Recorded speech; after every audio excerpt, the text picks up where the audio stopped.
Hello, good evening, and welcome to the third round of the VMS Contender Series Silver Split here on YouTube at the Virtual Motorsport Series. And welcome to the British Midlands, I think it's called, here at Silverstone, the good old racing track. Familiar to most of you back at home, I would imagine. Of course, playing host to the inaugural Formula 1 race back in the 50s, I believe. Don't know the history.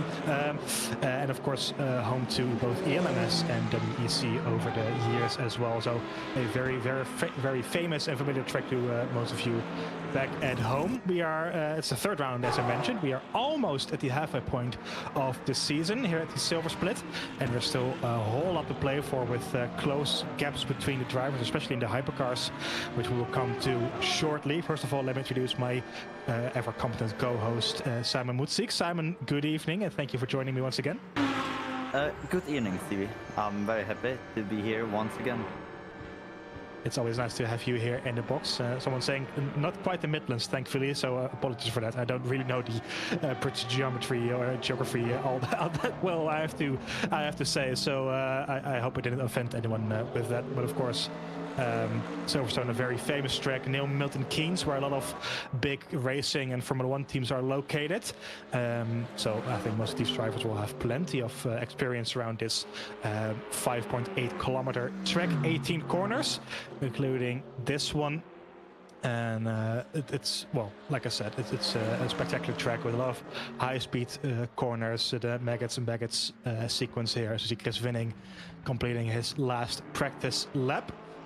So, well, like I said, Simon, we are at the third round, so almost at the halfway point of the season. And it's been quite an entertaining season so far. Of course, we started out with the Monza endurance rounds, and then we had the Fuji race 2 weeks ago.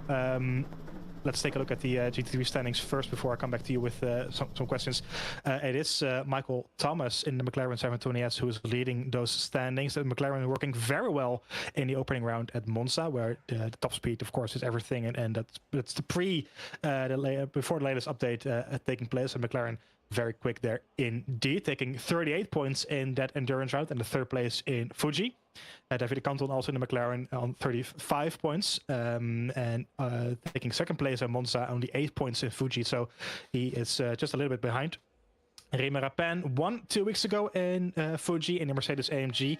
He's only 1 point behind David Canton. Alessandro Alfano in fourth, with Kurjan in P5 in the Ford Mustang. Chris Winning, we just saw in P6 in the Mercedes, with Jean-Baptiste Thomas in P7 on 19 points. So there's only 5 points between the P4 and P7, so very close. Well, just 6 points between P4 and P8, with Christos Podens there on 18 points. Then an 8-point difference to Lydian Debecourt in P9, and Manuel Fuchs is in P10 on 6 points.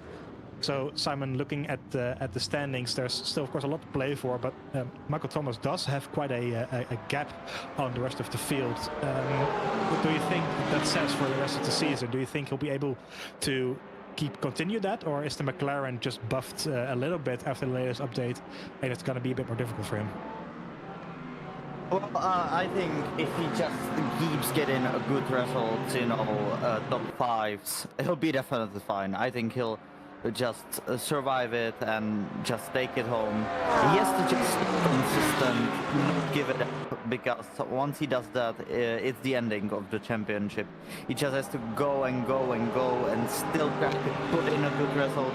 Do not look at that lead, because you might lose it in 2 race time anyway. So you have to just forget that you're leading any championship and just go for it every race and just try to finish as high as you can to keep that lead. It's pretty hard to get into that mentality, but definitely something that you need to do if you want to win a championship. Yeah, for sure. It's a lot more difficult than you would imagine. Keeping a lead in the championship, it's very easy to let pressure come to your head and try and outperform the car as much as you can, and it will be very easy to make mistakes during that as well. So there he is, Michael Thomas, leading the championship on about 18 points. That is, so it is a big gap already. but still a long old way to go with 5 races after this, including the Le Mans Endurance Round in 2 weeks' time. So we'll come back to that in a few moments' time, of course. There's still a long old way to go here tonight at Silverstone as we see the GT3 cars preparing their first flying laps around this track. Looking at my notes, we're kind of expecting a 158, 159 for those LM GT3 cars. So let's see if anyone comes close to those lap times. So Simon, I'm going to ask you, do you want to take us through a lap here at Silverstone on board with Michael Thomas? Definitely. We're gonna head into a Megaton Bucket, a very fast corners, very easy to just slide off the track here. If you get these right, you will be rewarded with bunch of time on the board. You don't want to run out wide here. It's pretty easy to go just wide there when you go onto the throttle too early. I think this is the hunger straight, if I'm not mistaken, into the stove. Here you have to brake around the start of the curb and just take it, glide it, use the downforce through the corner onto the exit. Don't run wide, as again, it's easy to run wide there. Now into Whale. Watch out for these high sausage curbings, they can just launch you off the track easily. It's really easy to run out wide here as well, as Thomas does not do that. Now we go into this fast right-hander. Very easy to run out wide. Again, I will be saying that a lot because this is just Silverstone. Now at the start of the curbing, and take it pretty nice to stay on the right side because you're gonna be surprised by another corner into left. Now flat out this corner, easy to run wide again, but not as easy as the corners before. Now onto this straight. Now we're gonna go into Brooklands, if I'm not mistaken. And you have to take that nicely at, just don't miss the apex, you don't have to hit it, especially here. Now you can just run out here in the middle of the corner. Don't run wide on the exit here, which Thomas does brilliantly. Now into this flat right-hander, and it's 159.8. Very good lap for this one. That is a very good lap indeed. So he was originally for a short while on pole position, but now it's Papin with a 59.6. So already 2/10 quicker in the Mercedes AMG, which is looking quite feisty after the latest BFP changes that have come to LMU. Davide Canton puts his McLaren in P6, about 7 or 8 tenths behind the provisional pole position. Manuel Fuchs, however, in the Porsche 911 goes quickest of all in Sector 1, as he is coming through Sector 2 then. And I think this is towards Village, I think. I think so, yes. No, this is at the end of the lap already. I'm getting confused by some of these corners. It's quite a flat track, of course. There we go. It's coming through Club. It's quite a flat track, so sometimes it's a bit difficult to spot where someone is on the straight. But he's coming through Abbey now on towards Village and the loop as he comes to Sector 2. So green Sector 2 for him. So still decent enough. Keeps it nice and tidy for now. Podence again in the 16 Mercedes AMG. 3.5 tenths quicker coming through Sector 2. That is very good lap time for him indeed so far. Can he keep it together though in the 16 Mercedes? There's a bit of traffic up the road, but if he is able to continue this, he will for sure be on for a provisional pole position here tonight. We're still a bit off on the expected lap time according to my sheet, but it's still very good pace indeed as the Lamborghini there lets him pass. I think that is Van Nimmen there in the Lamborghini Huracan. Apologies, Laralde currently in P5 in the that's a bit over the curb there for Podence. Still putting his foot down, coming through Lovefield. I think it will be a very quick lap time indeed. It's Papin now goes quicker in a 59.6. 58.6, apologies, Podence a third, 58.9, so losing a bit of time coming through Sector 3, but still a very quick lap time indeed. And I think, Simon, that Mercedes is looking at top 3 is really the kind of the car to beat at this stage. Yeah, definitely. The Mercedes is looking the fastest for now. I personally, I would not guess that. I would guess that the McLaren and maybe Lamborghinis will be really fast. But they prove me wrong once again when I'm commentating.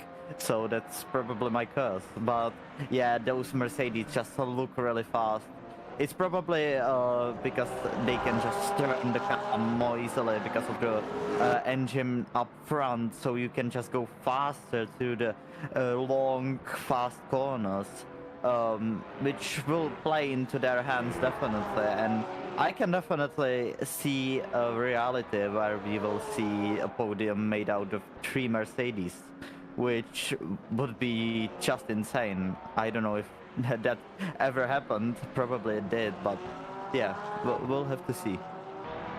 I don't think it has happened in the VMS so far. I don't think. If the Mercedes is a relatively new-ish car, I think it's of course, it's been in the game for a while now, but I think it's the newest GT3 car in the game. So I'm not sure if it was all that popular in the latest in last season. So it's still an unfamiliar sight for me, at least, to see 3 of them up there. I always have to remind myself of the real life WEC at Spa last year, where I think both Mercedes drivers in real life came home in P last and P just before last in the race. So I have to remind myself that they're actually really quick cars, as Alfano is proving himself now. He is currently in P2 and he makes that P1 there with the 58.6. So just a bit of time lost there in sector 3, but still very quick, 2/10 quicker than Rémi Papin, who is in second position. As Podenza is still in third as well. So yellow flag caused by Manuel Fuchs there.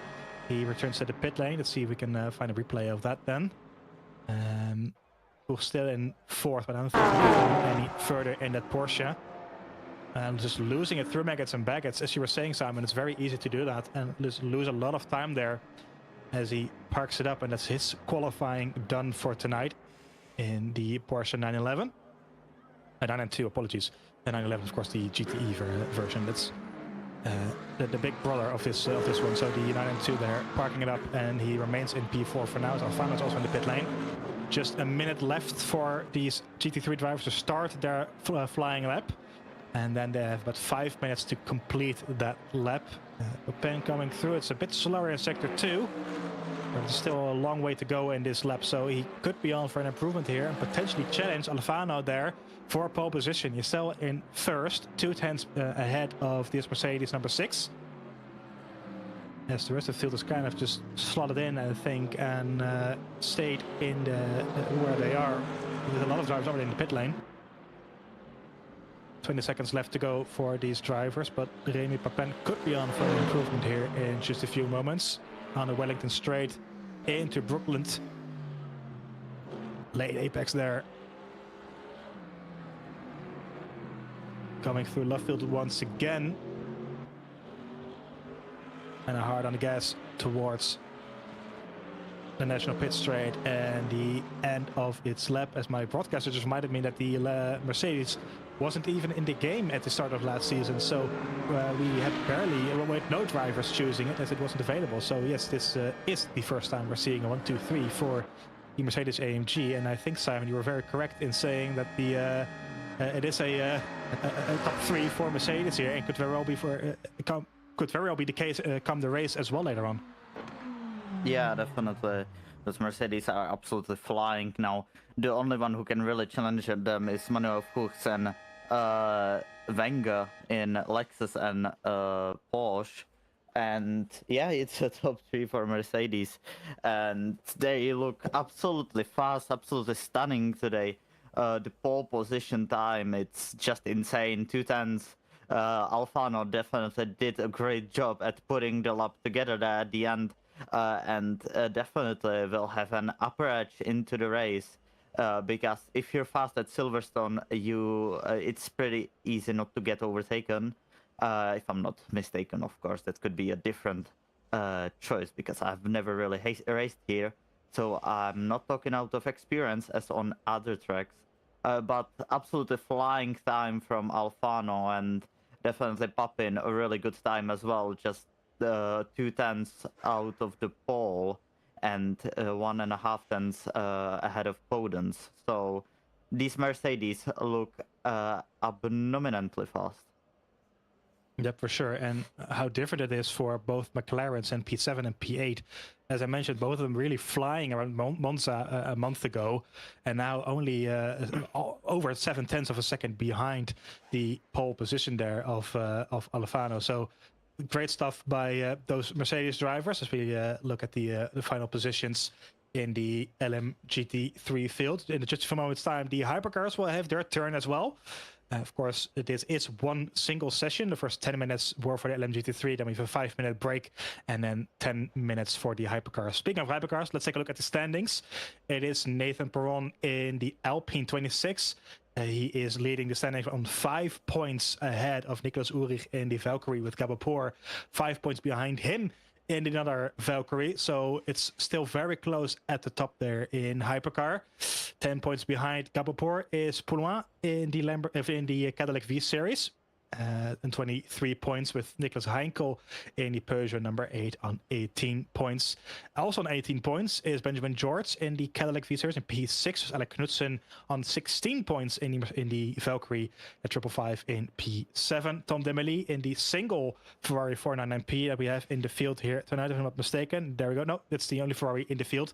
He is in P8 on 15 points. David Stefanizzi in P9 on 12 points. And Eilers Schornak in P10, also the Cadillac on 10 points. Now, crucially, the BP change on LMU has come after the latest round of the second round of the silver split, and that change has really kind of seen a revival of the Ferrari 499P in the field in this game. Really, it's looked very quick at the in the bronze races we had last week, as well as the gold race last Sunday. So I'm kind of curious, Simon, with Tom Demely picking the Ferrari 499P and now it being so quick, potentially, as we kind of seen, could he just have picked made a brilliant choice there, and could this potentially see him right up the standings if it is as quick as we think it is?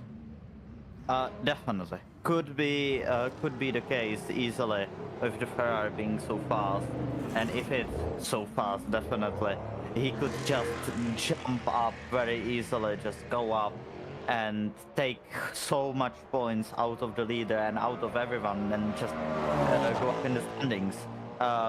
It has to be, the Ferrari has to have a great edge, really, and the driver has to be on point as well to make that happen. But if that's the case, I can definitely see him jumping up even into the top 5 pretty easily in these last few closing stages of the season. Yeah, I'm also wondering, as we see one of the Cadillacs already out of track, there's still actually it's still under a red flag or a red pit lane exit. As you can see, the rest of them is parked up at the exit. So Barrichello already out on track in the Cadillac. I'm curious to see if the stewards will have a look at that after the race, because that's really technically not allowed to go out of the pit lane before that 10-minute mark. As you now see Tom Demely in that Ferrari 499P. He is the first of that group to go out on track. And you will see these cars are going very slowly, especially the first couple of laps here on those tires. They're very cold, of course. So it takes a while to warm them up, and we're kind of expecting the first really competitive flying laps to come out about lap 3 or 4, really. So you will see them kind of crawl over the track these first couple of minutes. Potentially some mistakes in there as well, as we saw at Fuji, I believe it was, last Sunday. Imola, apologies, at the gold split. So don't be surprised if you see multiple mistakes happening out here on track during qualifying. So a small lock up there as we have the hypercar field coming through on their out laps. I did want to quickly continue what we were talking about on the Ferrari. Of course, drivers are able to change their car after the third round of the season. The downside is, of course, that you will lose all the points that you've scored so far. So if you're leading the standings in an Alpine I don't think you really want to change to a car that's potentially a bit quicker than yours, but if you're driving outside of the top 10 or just a couple of points, it could be a wise choice to make then. So we'll see if anyone goes for that later on. Barrichello here is on their first flying lap. As I said, I think technically they were out of the pit lane while there was a red light, so I'm curious to see if the stewards will have a look at that. But we'll all find out after the race, of course. As he makes his way through Vale and sliding in club there onto the Hamilton straight there. Really easy. He could have just run out like there into the gravel, but he kept it on track. And these tires are really cold.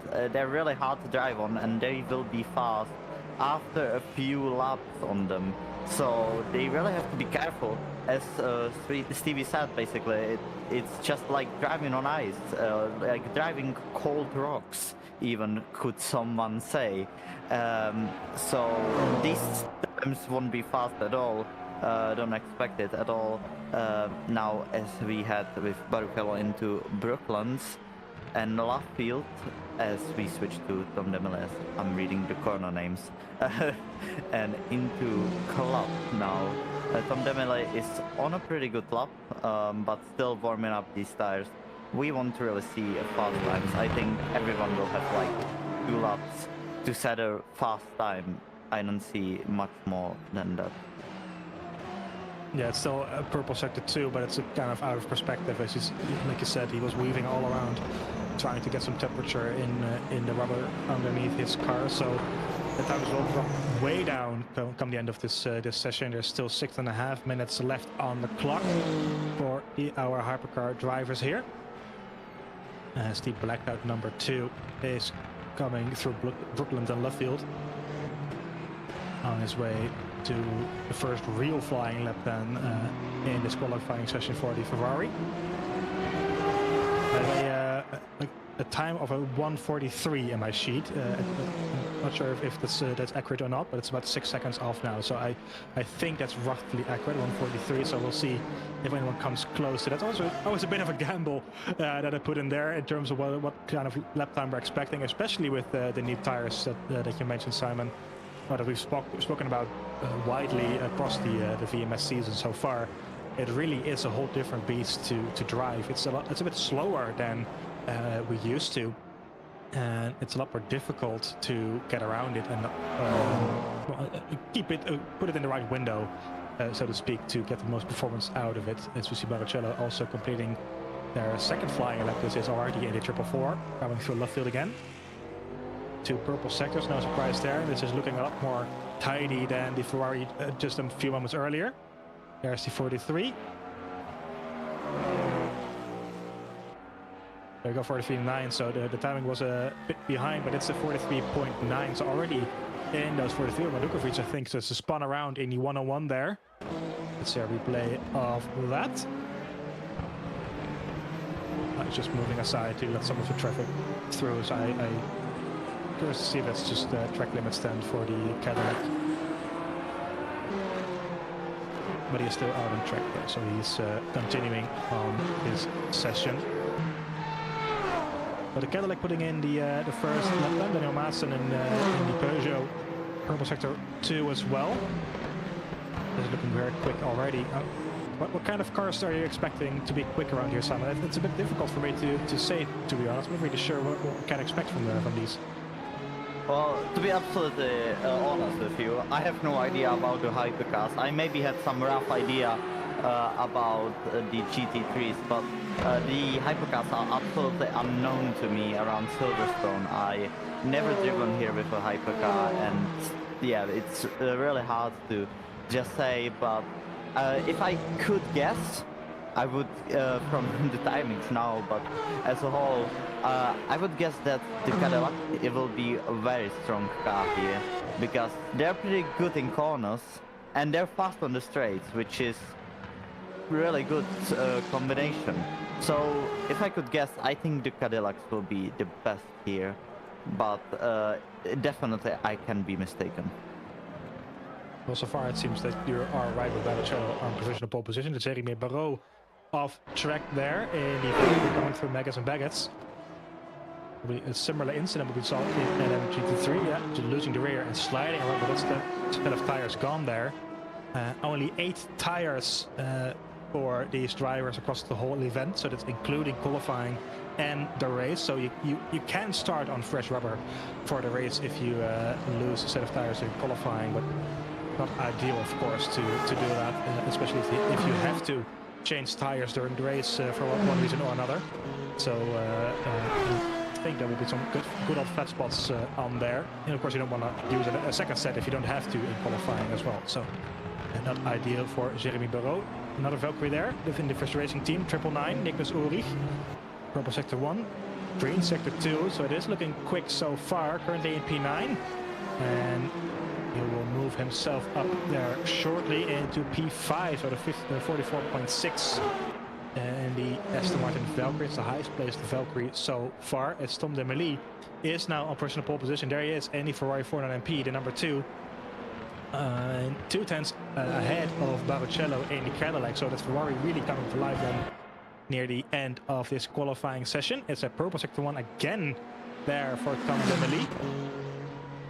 And it's really looking like a quick car out there on track once again. Of course, last season we had a lot of Ferraris in the field there when it was really the quickest car on track or in the game there. And this season has been so different across all splits pretty much, where basically barely any Ferrari 409Ps have been in them. So it is a rare sight nowadays. But Tom Demely is showing that there is some pace back again in this hypercar. Purple sector 2 as well, 2 tenths quicker than Barrichello. And Barrichello just popping in a 44.4, so it's not as quick as he's able to. Still 2 tenths down. There's a bit of a wiggle there coming through. That's Farm Curve, I think, or Village, of course, through the loop onto the Wellington Straight. Is he able to continue that momentum that he had in sector 1 and 2? 2 tenths down on his time. And sector 2, 2 tenths quicker than coming through Brooklyn to left field again. Still nice and tidy. And this could be a very good lap indeed then for Tom Demely. Taking a still white line, and it is an improvement then. It is a 43.6, so very quick indeed. I think it's just about an improvement, or at least very close to his lap of Nathan Perron, because second quickest there. But we have flags out on track. So the Alpine also just suddenly coming to life then at the later stages, as Heinkel now goes quickest. But it seems like the pole position is just up for grabs for anyone right now. I think more about the car. We'll see the car in the race. I think we won't see the fastest car here in quali, as we watch Barrichello just go into wall, and there's a bit of connection issue there. Some network issues. Yeah. Or just flying around the track, literally. Oh, and a spin. There we go. And then we have a spin. Yeah, that's not a network issue. I can confirm that. Well, back to the timings. I think the pole position is just up for grabs for anyone. I don't think the car really matters here. And it's more about the driver right now, because who can just get the tires working as fast as they can, and who can keep them in the optional window without destroying them. That's a really skill that decided here, basically, as we see Tom Demely now into left field. Can he steal the pole right at the end here? As he goes across the line, is it gonna be pole position from Tom Demely? And it is! By half a tenth! He takes pole position from Henkel. And what a great job from Tom Demely. Definitely a good change. As Ulrich goes... I didn't catch that where he did go.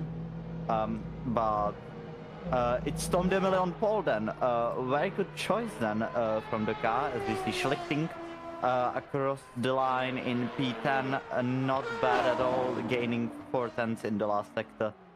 So back to it. We'll see Tom Demele on pole.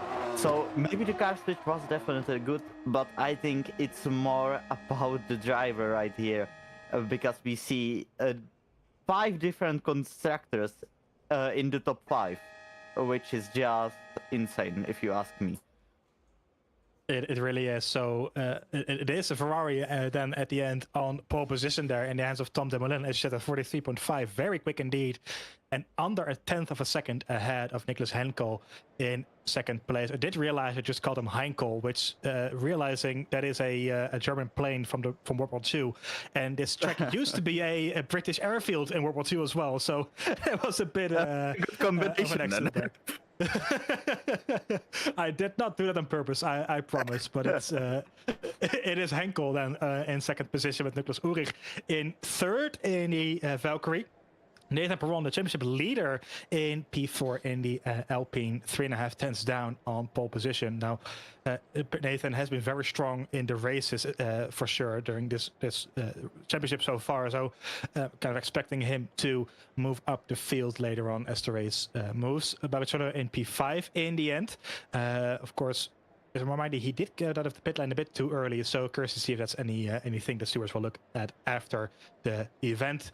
Alessandro Sterle in the Peugeot in 6th with Daniel Maassen in P7, 7.5 tenths down on pole position. Gabo Poor, second place in the championship, not any higher than P8 now in the, or third in the championship, apologies, not any further than P8 in the Valkyrie. Mardukovic in P9 and Philip Schlichting on the line on the drop of the flag in P10 then in the Valkyrie, 1.3 seconds off the pace. Look at the rest of the field. It's Knudsen in P11 and Jeremy Barrault in P12, 2 seconds down, and 4 drivers who did not set their lap time. So we'll see if they come out on track at all during this event, or if they are not taking the start. Teams and drivers go to the grid for a race start. As we hear our race director Andrea Freitas, I think his name is. Calling the start of the event. So as you see the grid down at the bottom of your screen, and we are making our way to the start of the third round, the VMS Silver Split Contender Series here on YouTube at the Virtual Motorsport Series. Simon, what are we expecting? So looking at the driver's notes, race director's notes. This being Britain, you would expect a little bit of rain at least, but to our surprise, there's a 0% chance of rain across the whole event, both qualifying and the race. So it will be dry throughout. What kind of race can we expect here today? Is it going to be a lot of overtaking? Is it going to be a lot of patience? What do you think? Well, first and for all, it's gonna be a lot of contact. I do believe with these new cold tires on the hypercars, some will struggle to get them into the temperature, and I can just see someone being reckless and just having a contact.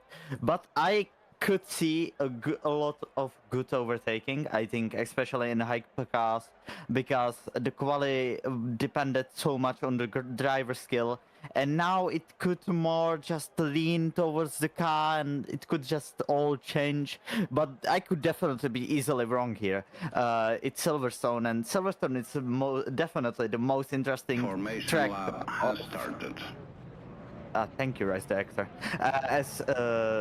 Definitely, it's the most interesting track out of them all, and everything could happen here. But one thing I am expecting is a Mercedes to win in the GT3 class.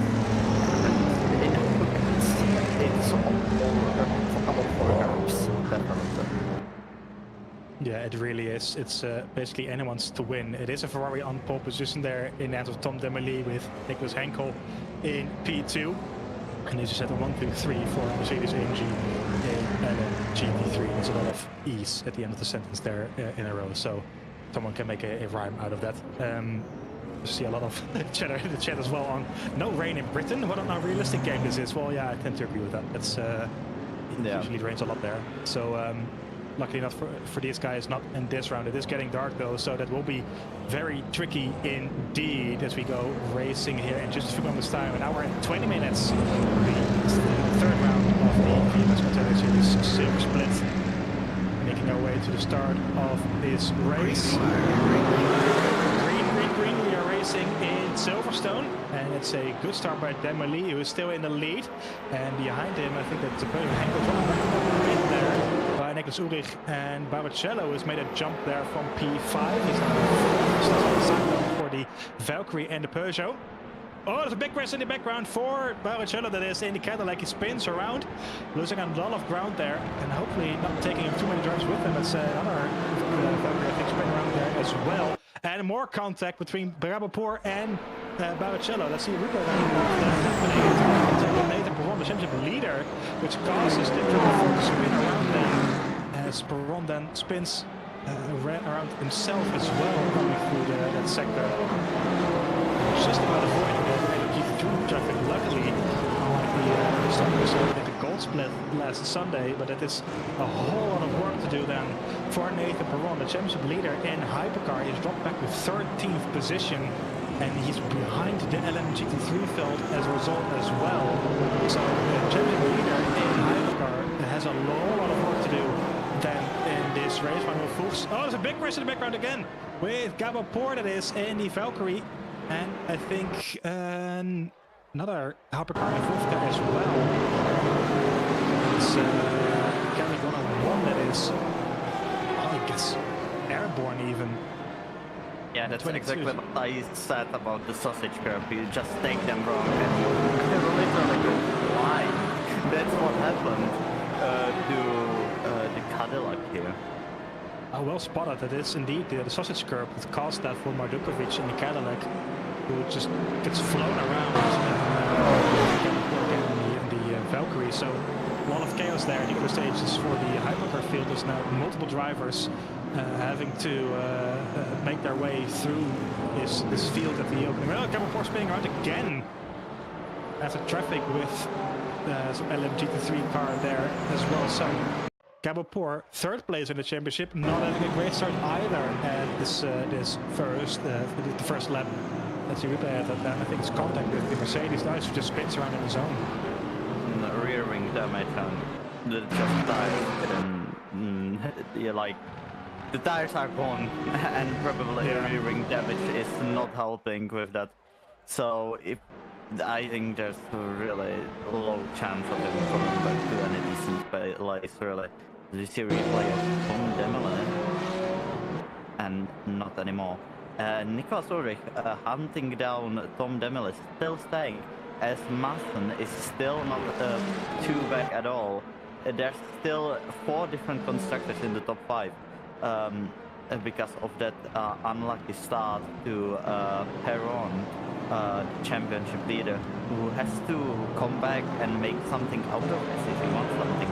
As we see David Kenton defending the place from Lerde, I think that's how you pronounce it at least, and overtake on the Peugeot right there. Very nice, as we see a replay of the Peugeot. Just the Cadillac going off there. Yeah, just the Cadillac goes off there, and well, that's a slam dunk penalty, isn't it? Really, that's an unsafe rejoin, and the Peugeot just really lost out there, like quite a lot. But the Peugeot looks like a really fast car around here, definitely, as well, one of the faster cars. But it still seems like it more depends on the driver, as we see Manuel Fuchs actually leading the race. Right when after quality, right when I said that I'm expecting a Mercedes win, he just wants to prove me wrong. Yeah, it really seems like as Manuel Fuchs taking the lead in LMGT3 in the Porsche 992 car, ahead of all the Mercedes drivers that are behind him. LMGT3 having quite a silent start, or quiet start of this race. No major incidents there, as Manuel Fuchs is now in the lead of that field 5 minutes into this race.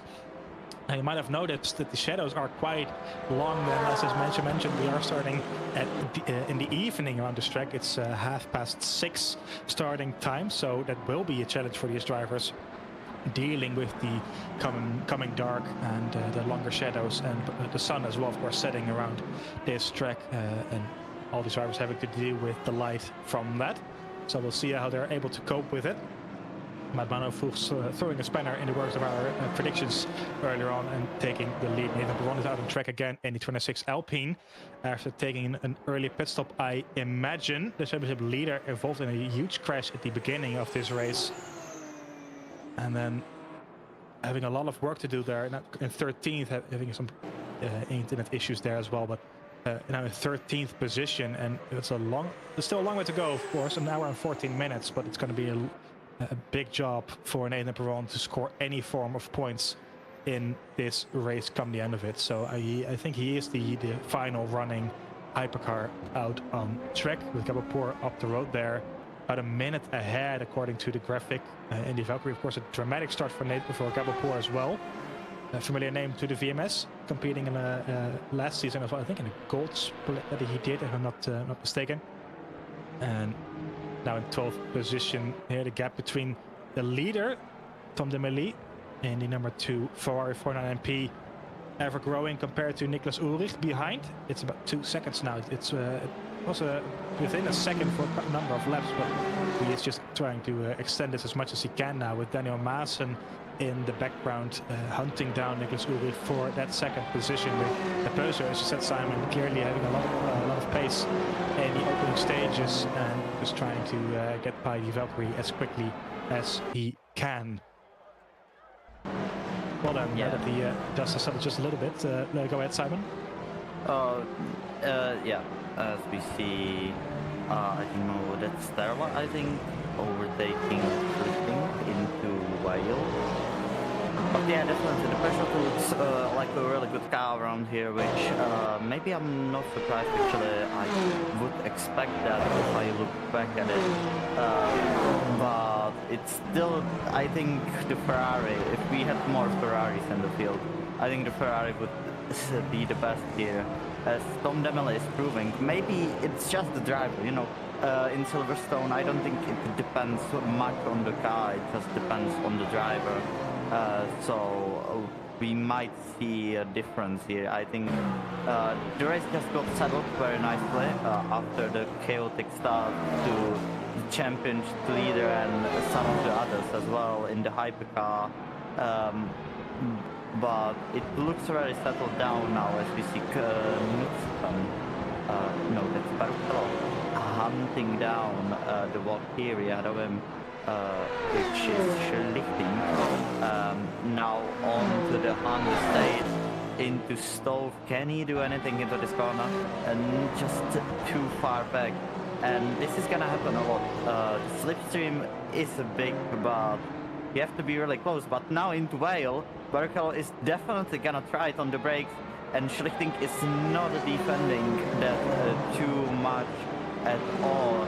And now True Club, the Cadillac, is ahead with a very nice overtake.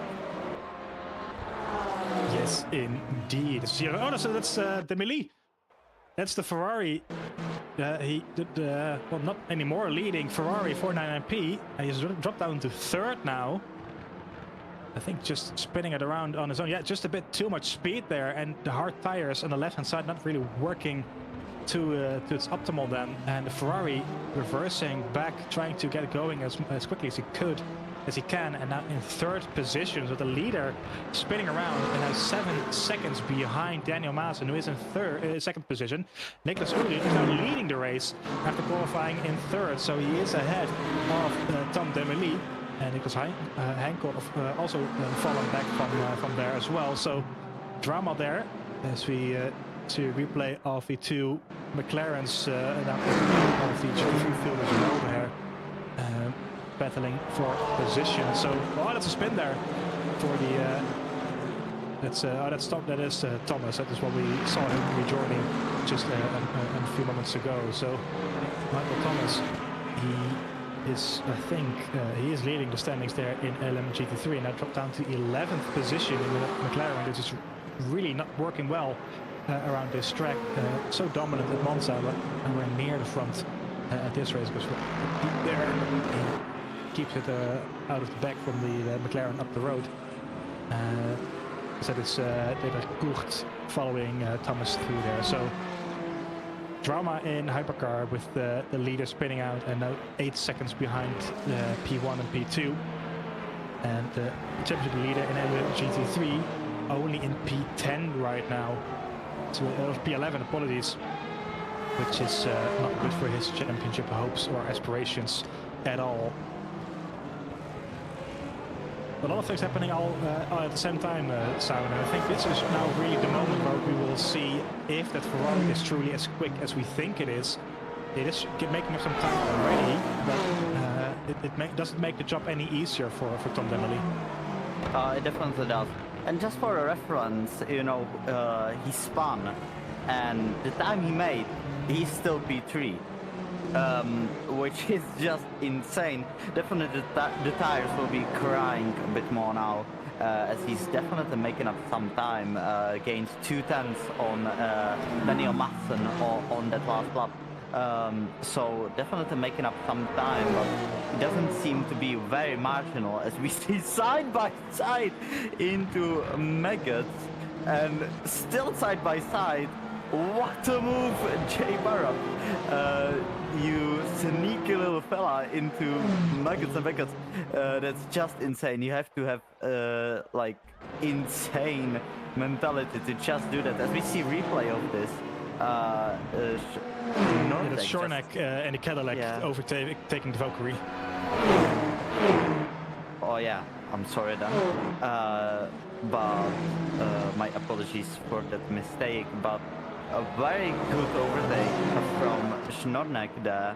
And as I said, the Cadillac is really fast in those high-speed corners. So definitely that playing a role there.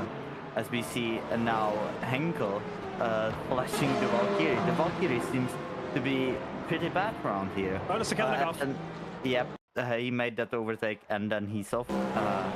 Not great at all for Schnornak there, as he goes into the first chicane, just locking up the rears, going off, still saving it pretty nicely, and now rejoining nicely. So seems as Barrichello actually has a drive-through now, something I noticed. I didn't know we'll see that on the new graphics. That's very nice. But back to Tom Demely, he's still gaining around 3/10 a lap around there, as Barrichello, track limits, and that's the drive-through. Goodbye, good night. Tom Demely is still gaining very massively, and it's not that marginal, but it will definitely count towards the end of the race. Yeah, for sure. It was about 8 seconds. Now it's now 6 seconds already, as Ulrich is kind of gapping Daniel Madsen there as well already. I wasn't expecting that from Niclas Ulrich, as both Thierry Barrault and the other Valkyries are kind of struggling in the Aston Martin for this race. But Niclas Ulrich somehow is finding some pace in that machine and is able to extend a little bit to Daniel Madsen. Speaking of, well, there we have him, and now he's being held up by the first round of LM GT3 traffic in this race. Of course, traffic giveth, traffic taketh. It can play a huge role in a race, and especially around a track like Silverstone, where some certain corners, the closing speeds between the two classes is as big as it is. It's very easy to get caught out and make a big mistake. So we'll keep a close eye on that gap, as you said, causing an effect. I think he spun around again in the Cadillac. There we have him. Already a drive-through in the 444. And I'm guessing that's going to be a spin for him here into Villages. Yeah, that's spinning on the same plate for an off-track last lap as well. So not a great start there for the 444. Now down P11 already, so he had some good pace, especially in qualifying. Qualified in P5 in the end, P5, and now down in P11, just ahead of Gabor as he comes into pit lane to take that drive-through penalty. So he'll be outside of the top 10 for sure then after that. So very disappointing for him indeed. There's already quite some big gaps. I was going to mention before Demily spun, like I said, he only lost a couple of places. He's still in third, and there's 7 seconds between him and Jeremy Barrault, who is in 4th position. So the top 3 are really just flying away compared to the rest of the field, which is surprising, to be honest. I would have thought that most of these drivers would have had enough practice by now to get some good lap times in, but the top 3 really outperforming the rest of the field here tonight, with a lot of drivers falling back there between us two, of course, with the opening crashes that we saw in the first lap. So, oh no, that's Mardukovic again, I think, in the one-on-one. Let's see a replay then. Simon, talk us through it. We see the Cadillac of Mardukovic overtaking on the inside. Yeah, just hooking wheels there, and you don't want to do that in corners like Stoll or into the wall. There's no gravel trap to save you. Because this is just not as expected as we look at a different angle. Yeah, Mardukovic overtaking in the inside, and yeah, Knudsen just not giving him too much space, even though that was a place lost. But still, I think it's a racing incident. But who am I to judge that? As Barrichello off again in the first chicane, that's writing itself by now. Yeah, the stop-go penalty as well for Barrichello. So a horrible first 20 minutes of this race in the 444 Cadillac. But I think a stop-go means that you've gone too quickly to the pit lane, if I'm not mistaken. I'm not really sure how the penalties work there. I think it's confirmation Mardukovic is out of this race then after that large contact with Alex Knudsen for P9. So that is unfortunate. He is out of this race. Barrichello is in the pit lane again to, I assume, take his stop-go penalty then after just 20 minutes of racing. Pretty much out of contention for now. Sliding there through the loop then. Niclas in the Valkyrie. He is still leading this race. The first racing team, Valkyrie, the 999, extending the gap a little bit to Daniel Maassen. As you see another Valkyrie going slowly there. And I think that's Philip Schlichtening in the Valkyrie. That's the Ripper then overtaking the Mercedes AMG. It's the 3rd and 4th placed GT3 cars. Going very slowly there. Philip Schlichting, not really sure what's going on. There might just be avoiding a penalty for track limits, but I'm not too sure. Let's see if he is on the power again. I'm not sure if he is. I think he is in the pit lane as well. Well, that's a very interesting case. Yeah, not really sure what happened there, but I think he's out of this race. Yeah, that's interesting. I don't think I have anything to say to that. Yeah, I'm just kind of trying to think of what. Well, there we go. It is confirmation. Philip Schlichting is out of this race. I was just trying to see if I could determine or understand what was going on there, but he is retired and out of this race for some unknown reasons to us. Potentially just a hardware issue or something. It could be a number of things. Then, as you see, the Saudi Valkyrie just parking it up on the international pit straight and retiring back to the pit lane. So unfortunately for him, Philip Schlichting out of this race. Not really been the season that he would have hoped for so far. He had a very special livery at Fuji 2 weeks ago, which he apparently was his favorite track as well, and he DNF'd there too. So still 0 points for him on the board this season so far in the Valkyrie, which is I think he is one of those drivers, Simon, that might choose to go for a different car, question mark. Let's see, replay then of the Barrault then. Off track in Maggots and Baggots. And we're joining in P6 there, yes. So he is still continuing on. But Philip Schlichting is still on 0 points. Simon, do you think he might go for like a change of car after this? Is that a wise thing to do, you think? Well, he's not losing anything by going for a different car, and if he feels better in a different car, which we can test, Definitely a wise choice to just try it. You know, you're not gonna lose anything. You're not. You might just gain something. So just switching that car, you might just do the right thing and just try it. You know, he's not losing anything, and taking a OSVC drive-through for Snorlax and DNF for Snorlax. So Yeah, another Cadillac DNF. And the number 7, he was running in 4th, I think he was. He was taking out the podium. Yeah, he was running in 4th and just decides to retire after getting a drive-through. So a lot of DNFs already then in the Hypercar field after multiple drive-throughs and track limit related penalties. So still 9 cars running in the Hypercar field right now. So that's right now. I think you just want to continue on like the likes of Gabaport and Nathan. They think, well, you know, this is easy points then if we just keep it on the road. Yeah, that's what. Just why would you retire them? Maybe I'm not seeing too much into this, but I wouldn't retire. I would just go on. You still can gain a good time of points, and this definitely helps Perron, who's just out of this race. But if he's just gonna finish now, he still gains points, and that's what he needs to do to keep the championship lead, or at least just lose as least points as he can. So this is what he needs definitely. 2 more DNFs and he's in P7. Just keeping it on the road, maybe getting Gabopo if there's some incident that he's gonna get into, but yeah, I wouldn't see much more happening in his race at all at this point. Yeah, and crucially, like you said, just a few more incidents and he could make up some other places as well. So he is currently still leading the championship. He is on 5 points ahead of Niclas Ulrich right now.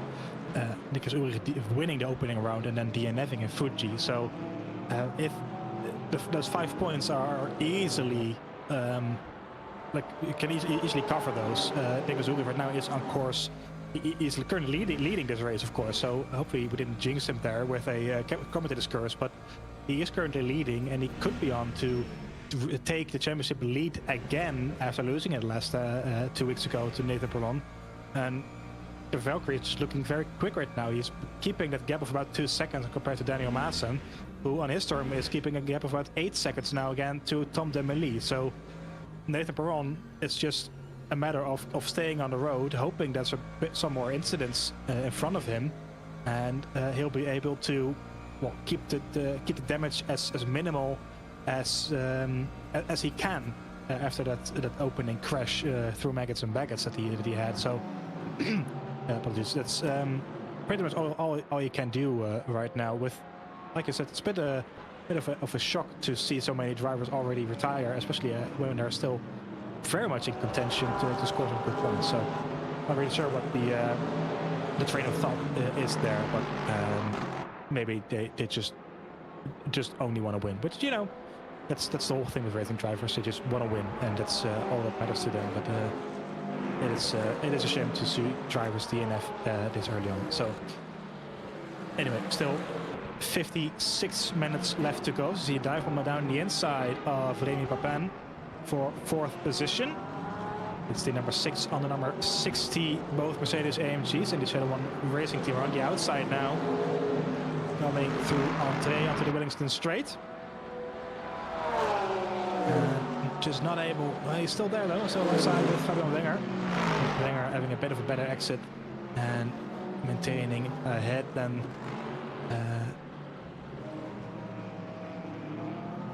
I think he just let him by because he was off track there, so it would be overtake off track. So he just let him by on the straight, so he wouldn't lose too much time.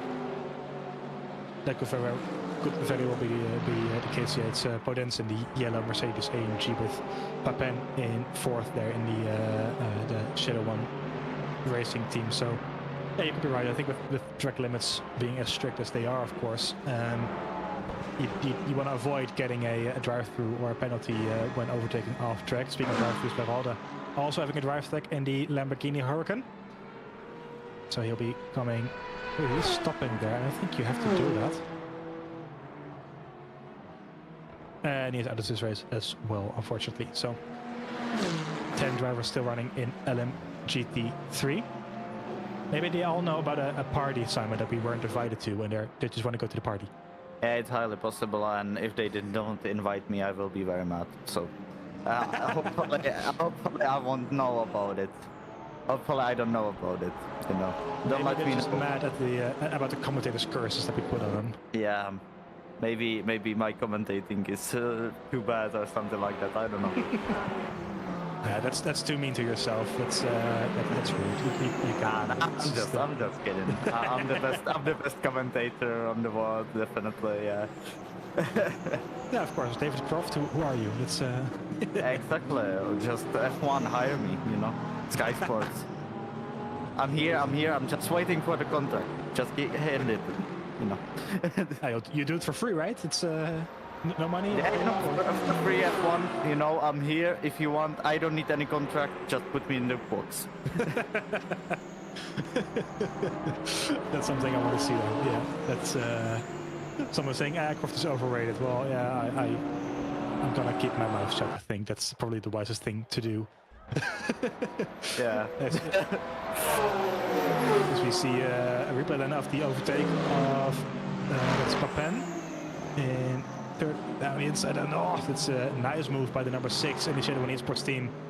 Down the inside, nice dive bomb there coming into Brookland. And that is Papen up into third position then ahead of Podence. Very nice move indeed by the Shadow One Esports driver. Femi Papen in third position in the standings. He did win 2 weeks ago at Fuji, so he is a single point behind Davide Canton, who is still in second place. Davide Canton in 7th position right now in the McLaren. As Tom Emily goes off track again then in the number 2 Ferrari. Now, don't stay on the throttle because otherwise you will get a very hefty penalty indeed for track limits. So let's see then what happened. I think he got caught out by the McLaren 91 of Michael Thomas then. Just a bit too much speed there coming into the corner and having to lift off massively in order to not get a penalty there. So Tom Demely, he is looking very quick indeed, but just making a bit of a mistake here and there and not able to make up any positions or any time. In real time to the 2 leaders. There is Daniel Maassen is in second position in the number 14. As I think Henko has gone off track. There he is, the number 8 Peugeot. At 20 seconds behind Tom Demely already, and right up the nose from Jamie Barrault now. So I think he had a bit of an incident there, losing quite a bit of time. And all of a sudden, Jamie Barrault and Alessandro Sterla are right behind him then in the Peugeot. Now, Simon, I was wondering, I'm seeing a lot of drivers running on the hard tire, or at least 2 of the 4 tires are hard tires. Now, we know that with the new tire model in the Hypercar that it really depends what kind of track temperature that you have. Yes, we do see the spin there of the Peugeot. With this race running into the night, as you can already see, it's getting quite dark out there. Do you think those drivers who are running those hard tires are being forced into changing those tires in order to keep enough temperature in them and keep the grip that you need to drive around here? Do you think that's a possibility? Yeah, it's very highly possible. Just keeping the tires in the right optimal range of the degrees. Definitely a very hard thing to do, especially when you're on hard. But you know, it's Silverstone. At one point, you have to think about it that way. That you know, you have so much quick corners. I could just say there's like 3-5 corners that are slow, and then all of the track is just fast corners. Of course, you have some straights, you know, but they don't get too cold on the straights. So I think it's really hard to keep them in that temperature. That might be why a lot of cars are spinning. But I think it should be pretty easy to just keep them in the temperature once you get them there. But the word in that sentence, you will have to get them there. So definitely a very high possibility. Yeah, that's always the tricky part, is getting your tires up to temperature. Once they're there, it doesn't really matter. But if the track is as cold as it can be in England, the track temperature right now is 27.3 degrees Celsius, so or centigrade, I should say. I'm not really sure, but it's also centigrade is correct here, I think. So it's still quite warm for now. Now, of course, the ambient temperature can drop, and thereby the track temperature can drop as well. So it's still a long way to go, and the possibility of losing that track temperature is very real, of course. So we'll see if that plays any part in the rest of this race. There's still 49 minutes and 36 seconds left to go. Then, so we're about just over half an hour in this race. So still a while before we see the first of the pit stops happening. I think we saw the... oh, speaking of pit stops, there we go. It's Niclas at the pit lane in the number 8 Peugeot. So he's choosing to go for an early stop then. The first of the Hypercar field to go for a regular pit stop. And he'll be able to continue to the end then. So he underfueled the car at the start. And is trying to undercut the rest of the field then. If there we have the virtual energy of the field. I think every bar is about 20%, 25%, not 20%, there we go, of virtual energy. And if it's in the red, it means that they're below 10% of virtual energy. So none of these drivers are currently in any danger of having that issue. But Niclas choosing to go for an early stop then. Still in P8 though, ahead of Nathan Perron, the championship leader, who had that crash earlier on. So could very well be worth the gamble then, trying to go for the end. Now you might be confused with the virtual energy of Henkel there, is still in the yellow, but that only gets updated after they've completed a single lap. So we'll keep an eye on that and see if that changes at all. So there's a back crash. It's Remy Papin and Nathan Perron of Jamie Barrault, I think. It's the spinning around, and I think he just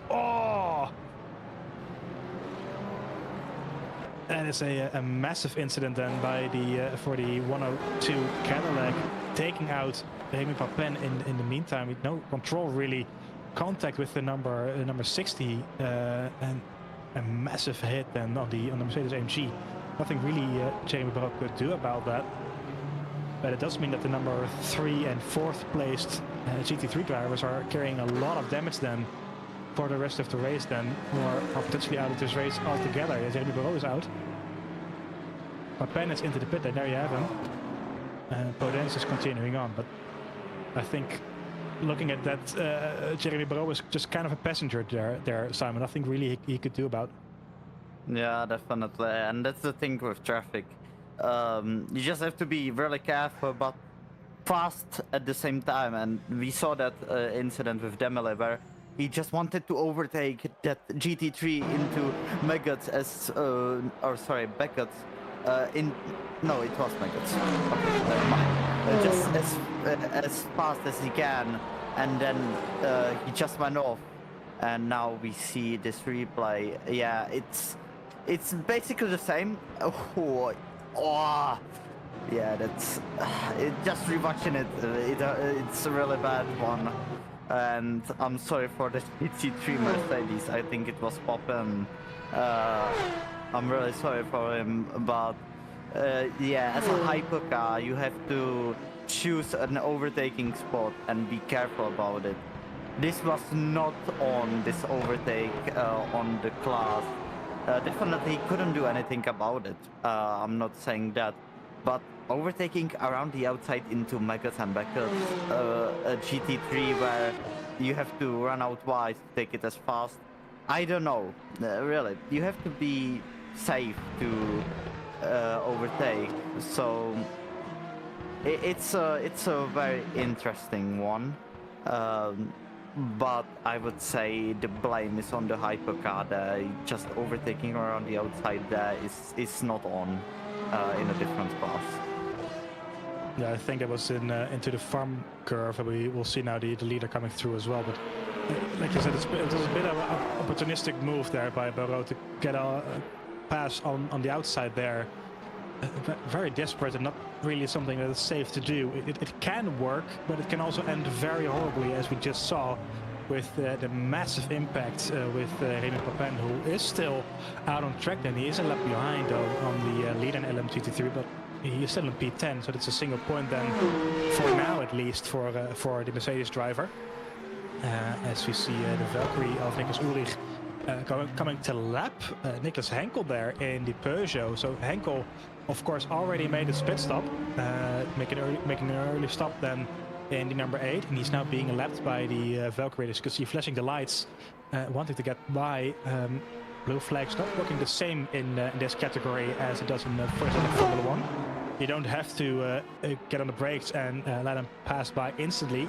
You can't really hold them up either, but it's a bit different compared to how open wheel racing does it usually. But of course, Niclas Ulrich really wants to get past as quickly as possible in the 999, who's just flying out at 5 seconds ahead of Daniel Madsen already. So great stuff by Niclas Ulrich, who has been flawless today so far.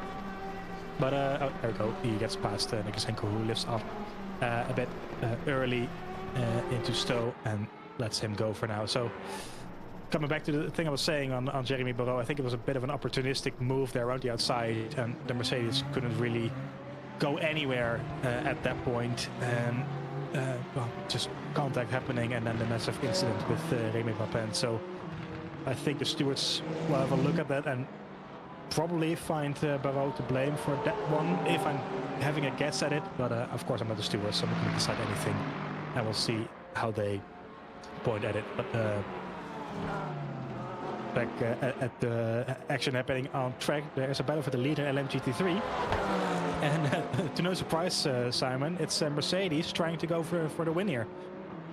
Yeah, definitely, and my prediction coming out live half an hour into the race, Manuel Fuchs being pressured by Alfano now onto the Hunger Straight. It's definitely really hard to get close here in the GT3s, but once you get close, that slipstream should be enough for you to outbrake someone ahead of you. But they're really equal on pace, I would say. So it's just a battle of mistakes, I would say, right now. Who makes more and less mistakes to overtake or to defend. So, and definitely multi-class as well can play a huge role in this. So, it will be a very interesting battle to watch this one. Yeah, for sure. There's still 42 minutes left to go in this race, so almost halfway through, and still a long way to go for these drivers. As you can see, the shadows are getting really, really long then, and it's getting properly dark around the track. You can see the headlights at the background as well. Is a cool shot. Indeed, it's really a lively track, as you can see at that point. Even with 18 drivers running at the moment, it's still very, very alive. And Alfano really, like I said, the pace between the two is very similar. The last lap was about the same, I think, both on a 201 or a low 2.0. So we'll keep a close eye on that battle as it happens on. There we go. Manuel Fuchs a bit slower last lap. It's a 2:00.9 and Alfano 2:00.85. So about a tenth and a half quicker than for the Mercedes AMG driver, as he tries to reclaim his lead pretty much. Of course, don't forget he did qualify in pole position just over 40 minutes ago, about 50 minutes really. So he wants that pole position back and the P1 back. There's quite a big gap with Wenger, who's still now in third. There you have him in the background. Wenger starting, I think, in 5th position. And pretty much due to the crashes happening ahead of him, he is now finding himself in 3rd. So it's a very nice job indeed. So we'll keep a close eye on the battle for the lead in LMGT3. You see a lot of cars making up a huge number of positions. Now that does, for the LMGT3 field at least, also accumulate with the DNF drivers in Hypercar, unfortunately. So it doesn't print the exact accurate picture, but it's still a nice view to see that Manuel Fuchs was able to claim a lot of positions there. Fuchs starting out in P4 behind all of the three Mercedes AMG drivers who were kind of predicting to finish 1, 2, 3 as well, given the pace that they had. But two of them are now finding themselves outside the top 5 after that massive incident we saw earlier. So Manuel Fuchs will be quite happy with that, I am sure. Now this is the closest battle on track in the Hypercar, with Knudsen in P5 and Alexander Sturle in the Peugeot up front in P4. 3/10 between the two. The rest of the field is kind of spread out at this point. But Sturle is like, unlike Maassen, who is really up there in second position. He's dropped back a bit, Maassen, now compared to Ulrich and Demely. But the Peugeot has seemed quite quick, as you mentioned, Simon. It's been looking quite fast, but Sturle just not really able to capitalize on it. Yeah, definitely. And as I said many times during the call and during the race, I think Silverstone is one of them tracks where the car does not make the difference as much as the driver.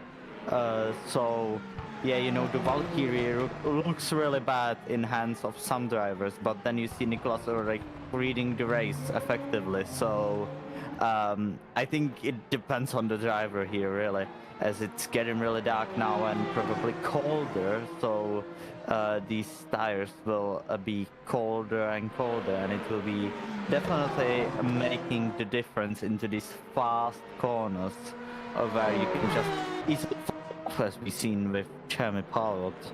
So, yeah.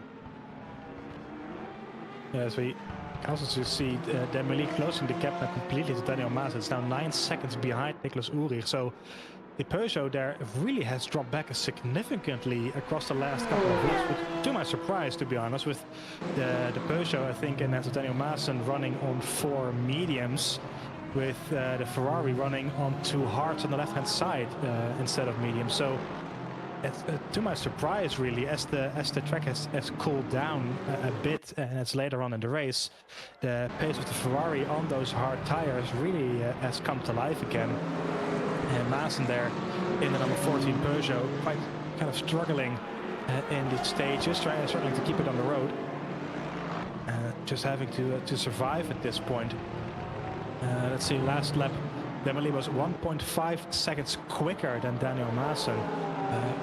Does have a best lap similar to that one of the Ferrari, so the Peugeot is really quick. It's just not quick at this stage, so I'm wondering if he's carrying any damage with him in the Peugeot. That's of course a possibility. The Peugeot Alexander Sturle is also just not as quick as it used to, so kind of curious to see if something is happening there for the Peugeot drivers.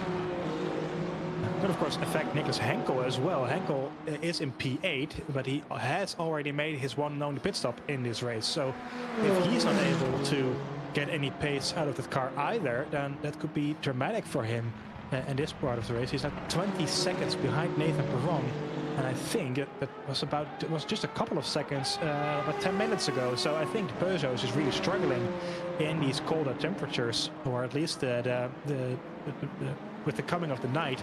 The Peugeot is just falling back significantly. Not really sure what's happening there, so we might be able to ask one of these drivers after this race in the post-race interview. But Demely really coming back to life then in the Ferrari, of course, getting pole position, running away, and then spinning around in the first couple of laps and losing 2 places in the meanwhile. So he wants to get back on those 2 top steps as soon as he can. Now, I have to say, Simon, of course, I did the bronze endurance round at Le Mans a couple of weeks ago at night as well. But this is really the time of day where this game just shines, and it looks so beautiful out there. Yeah, definitely. And racing in the night as a whole, you know, on what game does it look bad to race in the night? Definitely one of the better games, you know. We're not talking about 8-bit games or something like that, but that could be good as well. I'm not a hater, you know, but it just in the night, in the sunset, in the sunrise, every one of these games, and even the real life, definitely we're talking about games, you know, because we're commentating a video game, but even in real life, it's just beautiful to watch these cars go in the night, you know, and as a driver, it's just beautiful. You don't see the cars anymore, you see the lights, and you just have to be so concentrated, and at the same time it's easier to be concentrated when you just see only something and you don't see all the things around you, so you can just be concentrated on the corner, on the apex, on the braking point and everything. So sometimes it's easier to drive in the dark, but definitely we got tracks like Nordschleife and stuff like that where it's not the easiest thing to do. Same with Bathurst, you know, that was some time ago, I think 2 weeks ago, Bathurst 12 hours was driven, and that's not a fun track, driving in the night, very scary, with the walls so close. But yeah, as you said, just driving in the night, anywhere, and yeah, it's just beautiful. It really is, yep. Bathurst and the Nordschleife aren't really the tracks you want to race at night, and I imagine that's those are very tricky tracks as they are already, let alone in the night. So that's a charm to it as well.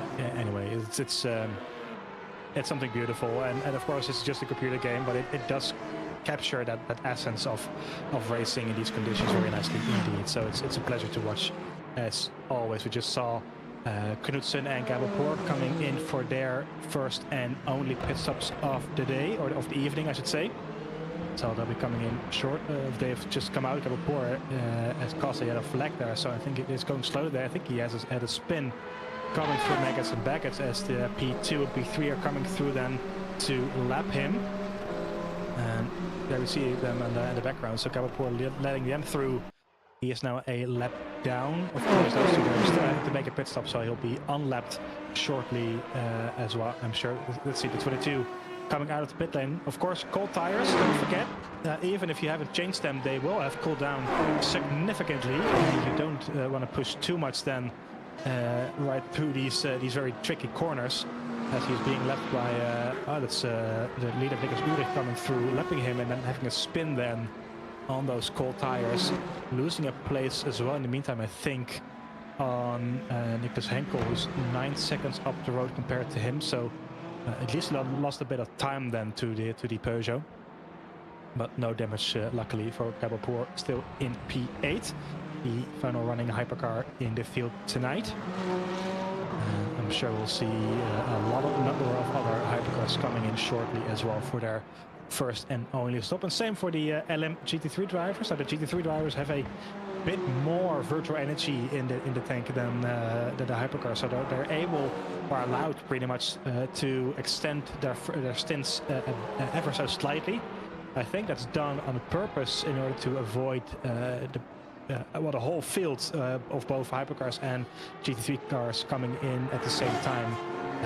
As you can imagine, in real life, having 40 cars in at the same time doesn't really work all that well in the pit lane. That's, I think, asking for issues to happen in the pit lane. So that is the reason why they're doing that. As far as I know, though. So I'm not really sure if you have anything to add to that, Simon. I think that's the reason. But yeah, you know, when there's these races and you know you're driving something like the GT3. And it's the longer races, so let's say 12 hour or something like that, and then you have 30 other cars on the track, and you go into the pit lane, like the difference can be 1 lap. There's not gonna be that big of a difference, so you go with 15 and more cars into the pit lane, and it's not fun. You have to be really concentrated to just not crash into someone or anything. It's not fun having a lot of cars at the same time in the pit. Definitely. yeah, that's carnage bound to happen. And we've had carnage plenty in this race already, so at least these drivers are hoping for a clean pit stop. Speaking of pit stops, that is the leader, Niclas Ulrich, coming in the 999 Valkyrie. As he brings his car to 60 kilometers an hour. in for his first and only pit stop. Daniel Maas continues on for one more lap, then surprisingly in the Peugeot, as the Ferrari of Tom Demely is coming in, the number 2 Ferrari 499P. And we'll see where both of those drivers come out after their pit stops. There was a Valkyrie coming through. I think it was Gabelpour unlapping himself on these cars in the currently 8th positioned Valkyrie. And that means that multiple drivers have unlapped themselves now in the Hypercar field. Nathan Perron, though, I think he, of course, he has to make another pit stop. His pit stop was a bit too early to go to the end after that in the Alpine, but currently in P4 after that disastrous opening lap. Simon, there we go. So he'll be coming in now as well. But now in P4, I think he'll be very happy with how he's been able to just stay with the group and able to continue on as the leader of 3 in for his pit stop as well.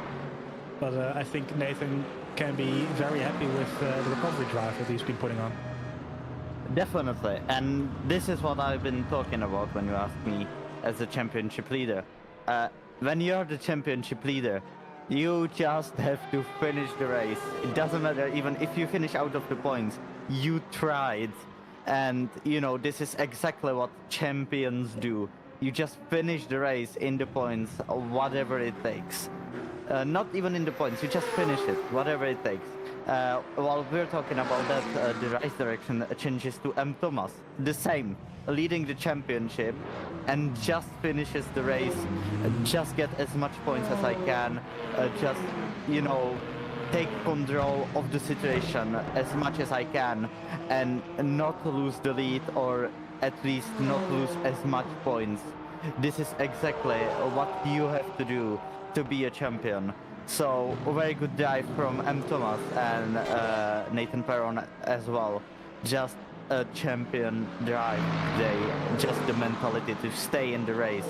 We've seen a lot of drivers don't have that today, but they do, and they do deserve that.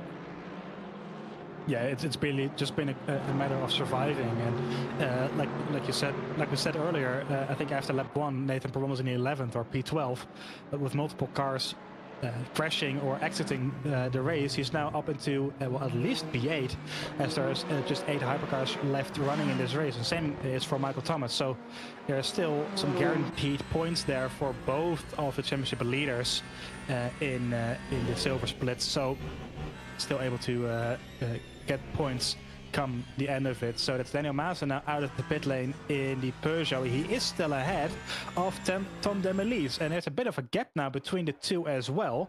The Ferrari has dropped back about a second after that pit stop, so the overcut really of Daniel Maas has worked for now. He is a bit further up the road than he was.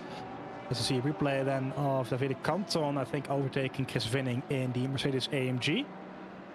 Down the inside in the hangar straight into Stowe. It's a bit of an issue there for some other GT3 driver as well. I'm not sure if they had a game crash or just a small error, but they're still driving here on my screens for now. So the Contender on the inside and gets the move done on the Mercedes. Contender now in 4th, ahead of Chris Winning and Podence. And Podence, of course, was right up there in 3rd, had a massive crash with Jeremy Barrault earlier on, so he dropped back quite a bit. But Davide Canton now in 4th position again in the McLaren 720S, which really hasn't been all that quick this race. So good stuff by the McLaren driver.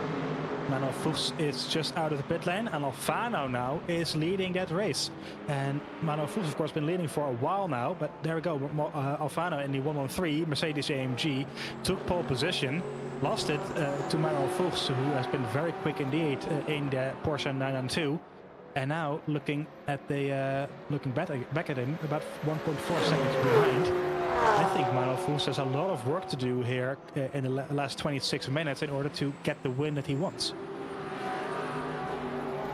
Yeah, and definitely a very good race from Alfano and Fuchs as well.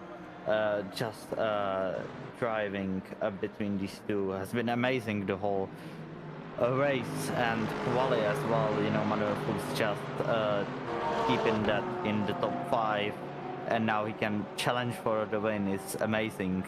as we see Canton with Weining and Wenger fighting for the podium, so it's a huge battle for the podium. That will be definitely very interesting to watch.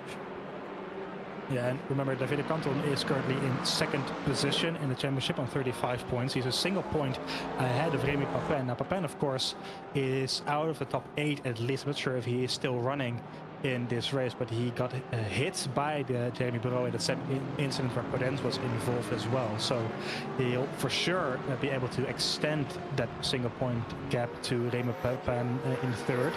But crucially, he is 18 points behind Michael Thomas. So Michael Thomas is not having a great race of his own. This is the replay of that earlier incident. Jeremy Bureau, Andy Valkyrie tries to go around the outside of Podence, then the yellow Mercedes AMG, and gets hit there. No, not really anywhere to go for the yellow Mercedes, and then a massive shunt on Remy Papin.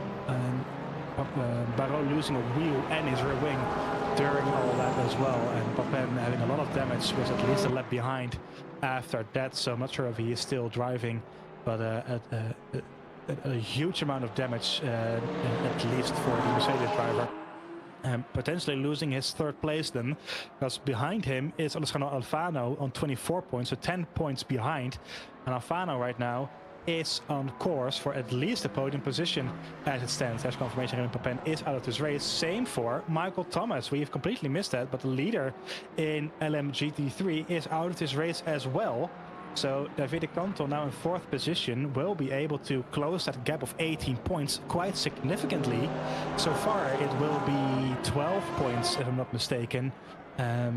So that means that there's only 6 points between the two of them. But if he's able to get a position more then, so that could be a big shift in the championship standings for Michael Thomas and Davide Canton, and of course Alessandro Alfano able to both to at least jump Remy Papin and close the gap to Michael Thomas as well. So a huge shift in the championship standings in LMGT3 as it is. Oh, there's a spin then of Chris Vinning in the 524, and he was in P5. And the Mercedes spinning around and coming through Abbey, I think that was a bit difficult to tell now with how dark it is. I was club corner, there we go. So onto the international pit straight. And might very well have been through Abbey then. Yep, it was. Haha, that was correct. And just losing the rear. That's very unnatural to me. Yeah, it is. What could have caused that? Any guesses? Cold tires, because you know it's night, and I don't know when he did pit. It will be a few laps now, but still getting it's Mercedes as well, so getting that rear tires warmed up is gonna be pretty hard naturally. So it could be just cold tires, hitting a wrong bump. There's a lot of bumps in that corner, or just not lifting enough. Could be a lot of things, but my initial guess is just cold tires. Yeah, the track temperature is 24.9 right now, so it has cooled down quite a bit already. So cold tires is a good guess then. What caused that spin of Vinning is still in P6 though, so still some good points for the Mercedes driver on the board. Meanwhile, for P2 in Hypercar, Tom Demely has overtaken Daniel Maassen. Tom Demely in the Ferrari has been quick all race and all qualifying as well, of course. Let's see, there's the replay then of the overtake. This is coming into Village, I think. No, never mind, this is the Vale, and now through Club Corner, so this will be the overtake of Tom Demely on Daniel Maassen. Just a better run through Club as Maassen had the traffic up the road, so the number 14 Peugeot down in third now, with the number 2 Ferrari 409MP up into second position and trying to close the gap on the leader, Niclas Ulrich. He has been driving away from these two the last half an hour, but now he has a very, very quick Ferrari in his back, or in his rear view mirror almost. It's 4 seconds between the two. Will he be able to keep that gap as big as it is now, well, only time will tell. There's still 20 minutes on the board, so Tom Demely, he still has a bit of time then, but it's one thing to catch someone, it's a whole different thing to overtake someone. That's always the case with these things. He was about 7/10 quicker last lap, so he for sure has the pace. Now, does he have the pace as well to pass the Valkyrie? That's going to be the question. Maassen has dropped back quite significantly now. It's 7.5 seconds behind P2. And then there's a 50-second gap to Alex Knudsen in 4th. Henkel then in the 5th placed Peugeot. Let's see, replay then of him coming into Brookland, and I think he overcooked it. Yeah, there we go. Spinning around, overcooking it, and hopefully not too much damage on the tires, but it's very similar incident, I think, to the one that Vinning had a few moments ago with cold tires and just spinning it around, unable to keep it on track. Henkel still in P5 ahead of Alessandro Sturle in P6. And Nathan Perron now in P8, but only 13 seconds behind Kabelpoor.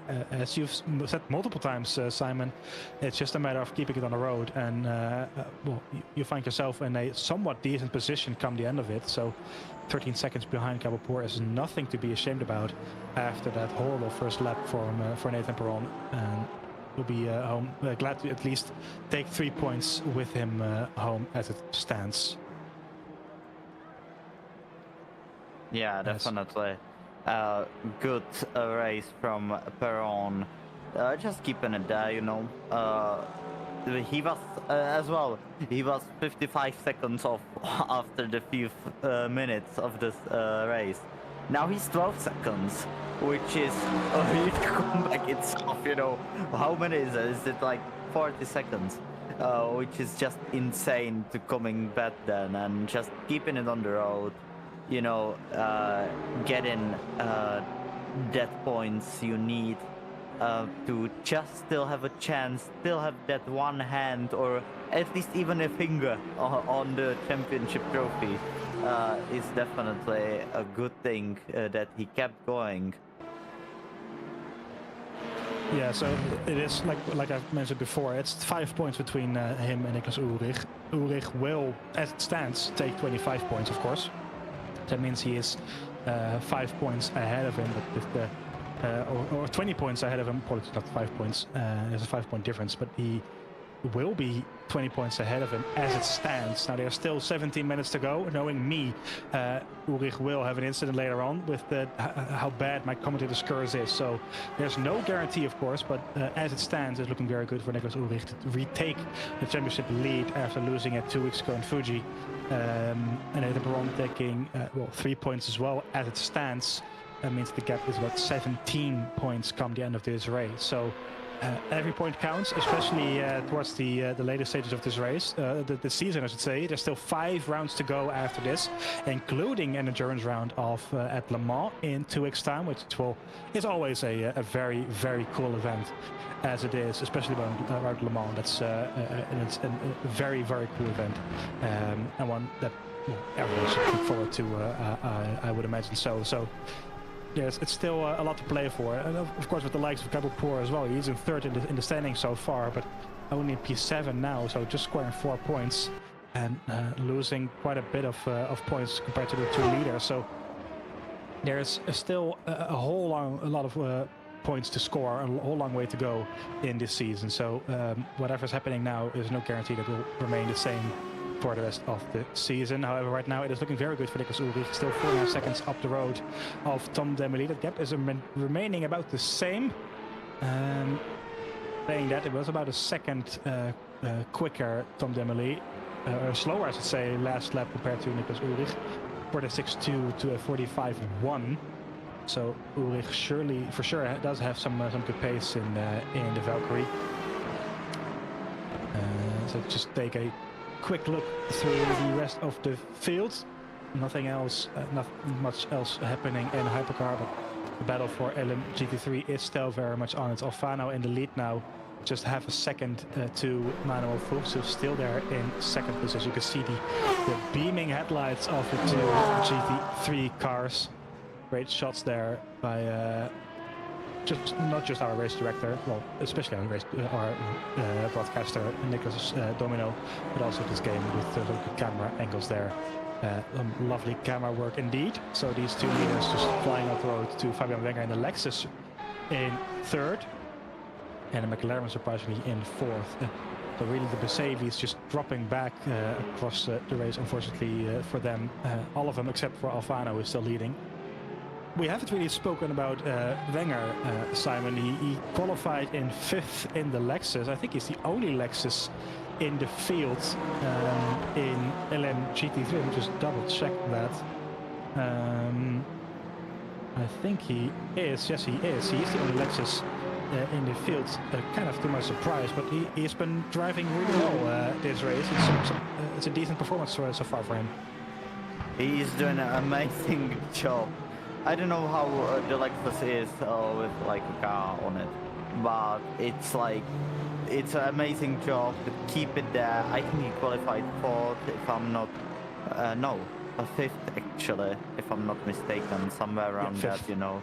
Yeah, fifth. So he's doing a really great job so far. It's amazing what he's doing, and he's just probably gonna claim this podium, you know, go home, and it's definitely a good drive that he can be proud of, to just, you know, no major incidents, clean drive. What more do you wish for, really? What more do you wish for? Well, I think a P3 is something we will be very happy with. Indeed, the 74 Lexus. He is currently in P14 in the standings, so he has only scored 2 points 2 weeks ago in Fuji, so he'll be very happy with the potential 15 points on the cards here tonight. As someone is saying in the chat, indeed, the battle for the Hypercar lead is slowly but surely heating up. Tom Demely taking a second out of Niclas Ulrich there last lap. And you can see him there in the background. The Ferrari is looking very, very quick indeed. 3 seconds now between the two drivers. 13 minutes left to go on the clock. And anything can still happen, of course. Niclas Ulrich is on course so far to score his second win of the season. But is Tom Demely able to deny him that? Tom Demely in P8 in the standings did not take the start at Monza a month ago, but did take P3 in Fuji 2 weeks ago in the same Ferrari 409 MP. So you see he's on 15 points in P8. It's been an amazing drive by him so far this evening. And closing the gap ever so slightly. I think Ulrich had a bit of an issue there with some traffic, so losing another second then to the Ferrari.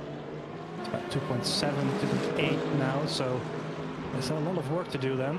Going off track there as well. Tom Demely with some track limits there. As we've seen before in this race, you really want to avoid getting any track limits. You can get a drive through very easily. He does back off quite a bit, so it's 4 seconds now. What do you think, Simon? Will you be able to catch him, or do you think the clock will run out just in time for Niclas Ulrich? I don't think it's realistic. Really, if Ulrich is not gonna make any major mistakes, keeps his pace up, as now, yeah, Demely made that mistake, lost. I don't know. I think that was a second and a half, which is too much. You cannot afford that. Just too much mistakes from Demely, and definitely still deserves the podium, but too much mistakes that definitely decided his race, and I don't think he's gonna catch him. You know, we've got like 5 laps till the end, 6, something like that, and you know, you have to catch a half a second per lap, I think, and then you have to overtake. I think Ulrich would just defend it pretty nicely. Definitely something can go wrong, and my prediction will be wrong once again. But I think we will see Niclas Ulrich on the top step in 11 minutes time. Well, us being wrong about something is basically guaranteed in the commentator's box. As far as VMS is concerned, there's always something to be either wrong or cursed when the two of us or Daniel or whoever else is in the pit. Well, speaking of, there we go. That is Tom Demely, and making a mistake, as you said. And those mistakes really have been the big factor in his race. This has been Davide Canton, I think, fourth position in LMC3, just spinning around on his own again.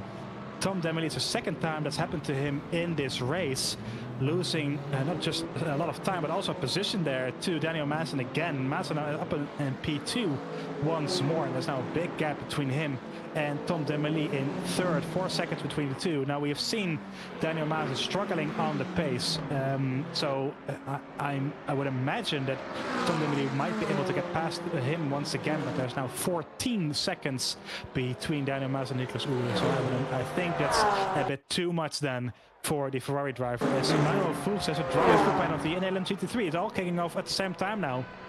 Second position in LMGT3 has gotten too many track limits then, the 91.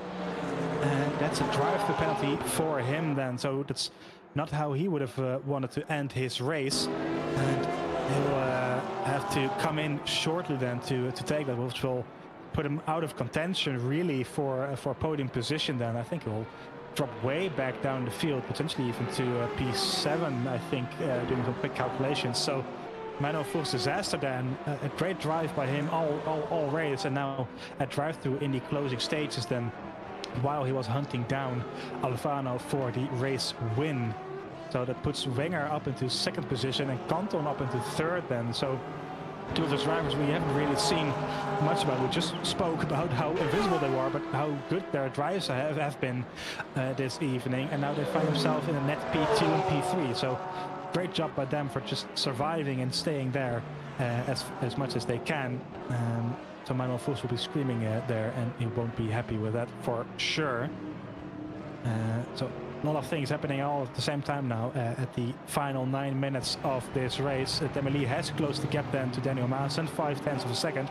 Maassen again being held up by some GT3 traffic, really not helping his race this time around.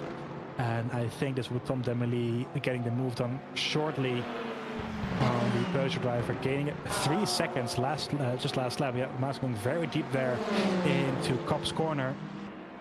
And here through Maggots and Baggots. No mistakes, no crashes this time around. Maassen just keeps it on the road, keeps a bit of a wiggle there, keeps the Ferrari behind for now. But surely this will see Demely up into second position once again. But I think your prediction will be coming in shortly with Ulrich taking the checkered flag in about 8 minutes time. And Demely really, the mistakes, as you said, at least 2 big mistakes for him this race really have cost him the race win, because I think he surely had the pace to win this race had he not made those mistakes. Yeah, definitely.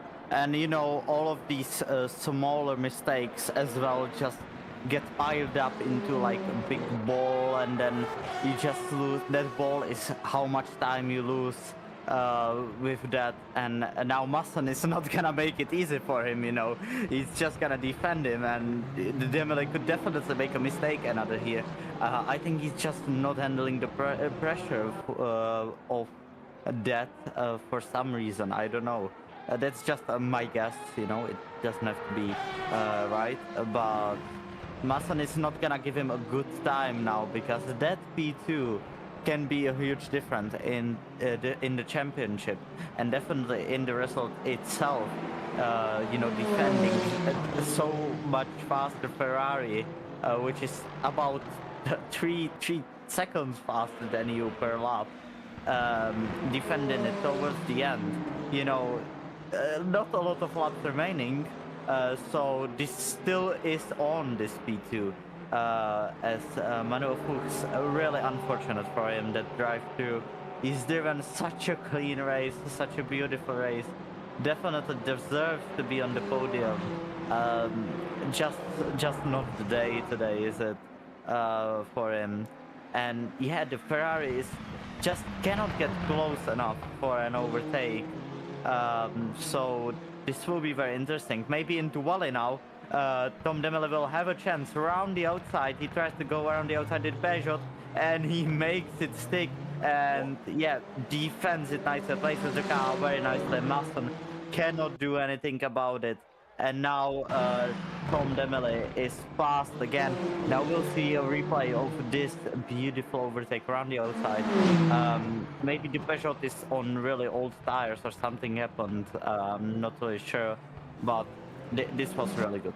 A really good overtake by Tom Demele, and just a bit slight bad calculation from Masson, who wanted to do the switchback there, but just was too fast on the apex there and just tapping him in the back. But I don't think any big harm is done. No, I wouldn't think so. It's just a friendly tap on the rear there for Masson, who is now in third again. And Demele, like I said, a great move by him into Vale, and gets his Ferrari up into second position again. As you can see, it's a second and a half quicker last lap than Daniel Masson, already almost 2 seconds up the road. So the Peugeot really dropping back at these stages, surprisingly, I have to say. So Demele, 5 minutes now for him to close the gap to Niclas Ulrich, but I think that is just a bit too far. Up the road, 17 seconds now between the two, as we see Manuel Fuchs now taking that drive-through penalty, which will see Fabian Wenger up into second position in the one and only Lexus competing in this race, or in this championship even. He will be very happy with that, I imagine. And that's Canton up into third now, with Podence also coming through, I think. Not quite yet, so it's Fabian Fuchs in fourth. So it doesn't lose too much time there, luckily for him. It's still in fourth position. Might be able to challenge Davide Canton for the final podium position coming out of this race, but there's still 2 laps to go, I think, 2 or 3 laps to go. So it will be very close between the two, I think. Canton has been quick all race as well. As you can see, the best lap is very similar to that one of the Porsche. Oh, I think it's Maassen going off, or at least someone having a bit of an issue in the background. Oh, it's just some connection issues once again for multiple drivers. I think some online issues here and there, but everyone's still keeping it on track. And Maassen has closed the gap just a little bit now to the Ferrari. It's still once again within a second for the Peugeot. So the Ferrari having a bit of an issue somewhere, and lost about a second then. 7/10 of a second to both Maassen and Niclas Ulrich. So kind of surprising to see that. And could this mean that the Peugeot has found the pace again and could be challenging the Ferrari for P2? I think Maassen will be not be quick enough to do that, but we'll see if it changes anything come the final stage of this race. 2.5 minutes to go. It's closing it ever so slightly, so I'm not really sure what's happened to the Ferrari there, but the Peugeot is right up the rear once again. That's interesting to see. So 2 minutes 25 seconds left to go. I think it's about 2 laps then, depending on where the leader is after this one. And then we will know for sure who takes the win here at the third round of the VMS Contender Series Silver Split. Niclas Ulrich is your leader. 18 seconds off the road from Tom Demele. I think there's one more lap after this, given how much time there's left and where they are on track now. So this is the Wellington Straight into Brooklyn to Luffield. With a lap out 1:44. Yeah, so the time will run out on the next lap. So this will be the final lap of the race then, being started by the leader Niclas Ulrich in the Valkyrie. Also this battle, Gabelpoor. Oh, there's a bit of contact there with the Peugeot, a lot of contact, trying not to get boxed in with the McLaren there, but Gabelpoor involved in the opening crash at the opening lap, and now challenging Alessandro Stirler for P6. A lot of wheel banging going on. That's not really friendly racing. Still side by side, coming into Vale. And now through Club Corner onto the, I think this is the Hamilton Straight then. It's not through the gravel there, Gabelpoor goes, so that's his attack over. I have the old layout here, so I think that's the Hamilton Straight, isn't it? Yeah, it's the Hamilton straight, but this was very interesting, you know. He was wheelbanging him just to, you know, I'm here, you know, don't be aggressive, but I can be aggressive. But then when they went into Wales, they were really, really clean. They didn't even touch, so that was a very interesting piece of racing here. I did not see that, like, in my commentated career at all. That's very interesting way to tell your rival I'm here. There was just some friendly nudges, indeed, but very high fives. High fives. Yeah, that's we'll put it like that. Indeed, so just some friendly high fives for Gabelpoor and Alessandro Sturle. As we see, there is the leader Niclas Ulrich coming through for the final time on the Wellington Straight. 10 seconds to go, so the clock will run down to 0 before he crosses the finish line of this race. Niclas Ulrich is your winner. Then for the Hypercar, he is flashing the lights. He's very happy with it, and with that he retakes the championship lead in Hypercar. And a very, very nice performance indeed by the Fisher Racing Team Esports driver, and he takes maximum points. Tom Dumoulin in second position in the end in the Ferrari 499P. I think mixed feelings for him. He had the pace to win this, but unfortunately for him, just a bit too many mistakes, and he comes home in second position with Maassen in third. And in LMGT3, Alessandro Alfano wins then for, I think it's DCS in LMGT3, DC Racing, there we go. The 113, very good drive as well for the Mercedes AMG driver. So in the end, it is a Mercedes AMG who wins in LMGT3, just with a lot less Mercedes around him, for sure, with Fabian Wenger. A surprise in P2 in the Lexus, and Davide Canton will come home in third in the McLaren 720S. McLaren we kind of, well, didn't really put any faith into, given how slow they were in qualifying, but still a very, very good drive then for Davide Canton in third. Well then, Simon, that wraps up this round. I think no, that's done yet, so I think I made a bit of a mistake there. Apologies. This should be done. This is the final corner. There we go. I was a few corners too early for the LMGT3. Apologies. I got confused with the Formula 1 layout. Alfano there takes the checkered flag, and he is your winner in LMGT3. With Fabian Wenger just behind him, and Davide Canton, there he is, coming home in third position. Apologies, I got confused with the Formula 1 layout. So there he is across the finish line. They'll be happy with that. Manuel Vos comes home in fourth, with Podence in fifth position. Well, now to you, Simon, in just a little bit. I'll take you through the top 10 just before. It is, as I said, Niclas Ulrich taking the win then in Hypercar, 25 points to his name, with Tom Dumoulin in second. Daniel Maassen in third in the Peugeot, with Alex Knudsen in fourth place in the end. Niklas Henkel in fifth, with Alessandro Sturle in P6. Gabelpoor in P7 after that opening lap crash, where both he and Nathan Perron in P8 were involved in, but both of them managing to stay out on track and managing to score some points in the end. Jeremy Barreau in P9, he won't be classified as he had that massive incident halfway through the race, and Shornack in P10 also DNFing. And I think the same goes for the rest of the field. Barrichello, Schlichting, we lost quite early on, same with Marukovic, and Colombo, Wellen and Neff did not take the start. Fastest lap goes to Tom Dumoulin as well with a 44.4. And LMGT3, it is Alfano taking the win in the Mercedes AMG with Wenger, as I've mentioned, a surprise P2 for the Lexus driver. So great job by him, with Davide Canton in third. Manuel Vos in fourth after that late drive-through penalty, with Podence in fifth. He did recover from that earlier incident with Jeremy Barreau. So the number 60 comes home in P5, with Chris Winning in P6, Galetti P7, Thomas in P8, and Michael Thomas not taking the checkered flag. First of the DNFs, he is here registered as P9, but he won't get any points for that, unfortunately for him. Same goes for Remy Papin, involved with that massive shunt as well with Jeremy Barreau. Lerode then we lost quite early on in the Lamborghini. There, Kurt Wielaert and Van Nimmen did not take the start. And the fastest lap goes to Alfano with a 59.8, very quick indeed. Well, just before we go to the interviews, just a couple of thoughts from you, Simon. I think that was a bit of a slow burner, but I think still a very, very entertaining race indeed.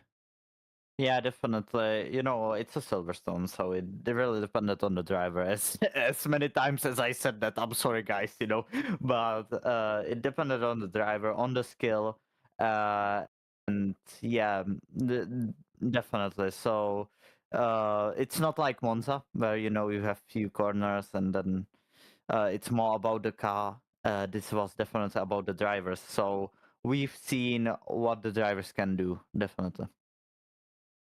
Yep, for sure. As I just bring up the race results in front of me, there we go. As we move into the interviews, a lot of interviews waiting for us. So we'll start at the LM GT3 field. We'll start with Fabian Wenger, I think, who finished in second position. And I'll just drag him right in. We are now joined by Fabian Wenger. Fabian, good evening. Thank you for joining us. A kind of surprising P2, I think, for you, but a very good driver nonetheless. So congratulations. You must be very happy. Yeah, thank you. Yeah, I'm very surprised. Yeah, hopefully the T for Fuchs, and yeah, I don't know. It was a nice race, but the strategy in the pit was, yeah, I had 3 laps too much,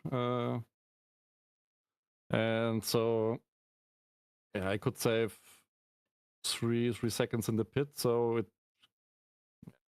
could be a fight with Alfano to the end. Yeah, but was nice. Now you qualified in P5, I think. Yes. So a bit behind on the Mercedes in front of you. Were you expecting your pace in the race itself to be a lot better and able to challenge the guys up the road, or were you kind of surprised with how quick you were going? Good question. I think the Lexus is really stable for me, so I had every lap the same lap time, so it was nice to drive, and yeah, I don't know. It was a nice race, but the hypercars at the beginning was a little bit crazy in some turns. Did you have a nice POV from that as well with the crash happening? Yeah, the second with Jeremy, and the first was at the beginning of sector 2 at the sausage, where 2 hypercars lapped us in the GT3s. Yeah, it was a nice POV. I can imagine. Now, Simon, did you have any questions for Fabian tonight? No, I just want to congratulate you on the podium. A very good race, man. Yeah, thank you.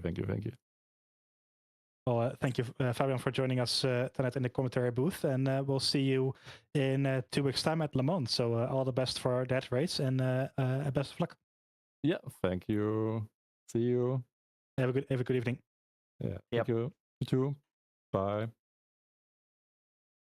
Well, then let's go to I think we're gonna go to Alessandro Alfano, then your race winner in LM GT3. And I'll just pop him right in. We are now joined by Alessandro. Alessandro, congratulations, of course, on your victory. A very nice drive indeed. You didn't really get to the podium this season so far, so taking the win now must be very nice here at Silverstone. So congratulations, you must be very happy. Yeah, thank you very much. I'm very happy, and I like very much this track. It always gives me some satisfaction. And what to say? I'd like to manage the pole. It wasn't my best lap, but at last I started first. Then in the race it started good, and I had a big challenge with the Porsche with all the race. I managed to save more of virtual, and then after the pit, I was first, and I just tried to stay there, and yeah, I'm happy. Well, you are kind of fighting with Manuel Fuchs throughout the race for the win. What went through your head when you saw that he had a penalty? What was your reaction to that? I was very satisfied because I was waiting so much to keep him behind, and because every error or every mistake could make me lose the position. And after he got the DT, I felt relaxed. Even I was with the last cut remained, so I had to be very careful. Well, yeah, you were very careful and you did get home in P1 in the end. So congratulations Yes. again from me. Simon, did you have any questions for Alessandro? No questions. Just congratulations on the win. A very good race from you, mate. Thank you very much.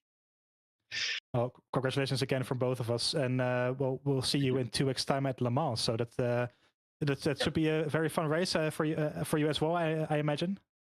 Yeah. I'm also doing the 12-hour right now. I had to do my stint now. So double duties for you. That's impressive stuff. Yep, exactly. Well, good luck with that as well, then. I like the track, and I will try. I'm hearing an easy victory for you then in 2 weeks' time. That's I'm going to hold you to that. Thank you. Well, best of luck for tonight for your 12-hour and in 2 weeks' time as well. So thank you for joining, and we'll see you then. Thank you. Bye. Bye. Yep. All right, so I think we'll then go to our 3rd place in Hypercar. So we are now joined by Daniel Maassen. Daniel, good evening. Thank you for joining us once again. P3 for you in the end. I think that's your first podium of the season.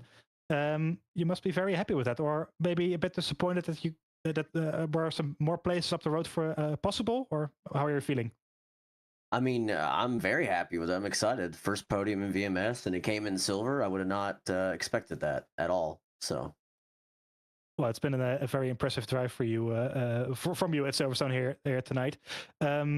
Maybe I did have a question. At the early stages, the Peugeot really looked quite quick and very able to stay with the front guys. But about halfway through, the pace kind of seemed to drop away.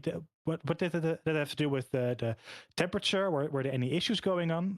What was happening? I think that was all down to tire strategy. Some of the guys took hards on the left. I think the front two, Dimley and Ulrich, they both had the hard left tires, and that was a decent strategy. I think that's why a lot of people kind of struggled at the beginning too, just because those take a little bit longer to warm up. So I think that's why we saw such chaos at the beginning, because some guys opted for the hard tire. But in my testing, it was like you didn't want to change tires anyway, and I just didn't trust the hard tires were going to be that fun to drive as it got night. I wasn't sure how low the temperature might go in the night, so I figured it was better just to stay on mediums the whole time. And then pace dropped off where I just didn't trust it anymore in the slow speed. So I just backed off and took it easy and tried to fight, but I knew I didn't ultimately have the tire advantage over like Dimley and those guys. So. Well, you sure did put up a fight to the Ferrari at the final couple of laps, where when he went off track, had a spin, and you were kind of defending as hard as you could for P2. Do you think it was possible, or was it kind of a lost fight to begin with? I think it was possible. I think it was possible with the mixed strategy at the beginning. I think I needed to really get past Ulrich and like be a consistent lead, because the Valkyrie also is terribly slow at the beginning of its stint because the weight, and then it gets very fast at the end. So he was always going to come alive towards the end of the first stint. My goal was, once all the dust settled, I was like, I could get first if I can just build a little bit of gap, get lucky in traffic, I might be able to hold on to it. But it never swung my way, and I think I had really bad luck in traffic. I think I hit a GT3 in Maggots and Beckett's like every other lap. It felt like, so it was like it's just luck of the draw sometimes. Well, it's still a very nice podium indeed. It should put you up into the top 10 in the standings as well, I think. Just doing some quick maths here. So, no, math is my best subject, so I could be wrong, but I think this puts you right up in the top 10 as well. So, a very, very impressive drive nonetheless. Simon, did you have any questions for Daniel here tonight? No questions again. Very good podium, mate. Congratulations. Thank you. I'm very, very excited. Shout out Merc Sim Racing. Great race from all the competitors. Thanks again for hosting this, guys. I appreciate you. It's been great to have you here, and always some nice support for you in the YouTube chat as always. So that's great to have you here at the VMS. So congratulations again from both of us on your podium, and we will see you in 2 weeks' time at Le Mans. Yes, sir. You guys have a great night. Yep. Thank you very much. You too. Yeah. All right. Bye. As we will move to, I think we'll go to Niclas Henkel, who qualified in P2 and then down in P5 in the end. Good evening, Niclas. Niclas Henkel. There we go. Maybe an event with 2 sides for you. Good qualifying, but a disappointing race. How do you feel about it? Yeah, absolutely. Good evening, guys. It was a shocking race, to be honest. Absolutely killed myself in lap 1, completely burnt my rear tires, completely crashed them. So I struggled super hard in the first stint and decided to change tires very, very early. And after this, I had the quali tires and had a quite good pace for about 10 laps. Then I spun again and the same thing again. So absolutely crazy race. Unfortunate errors from my side, so yeah, kind of disappointed for today. But quali was quite good. Well, still some points in the bag. Now, you are of course driving the Peugeot, and the Peugeot being developed for Le Mans. Basically, I would imagine that you're kind of excited for the endurance round in 2 weeks. Do you think you are able to bounce back there and get another podium, just like you did at Fuji?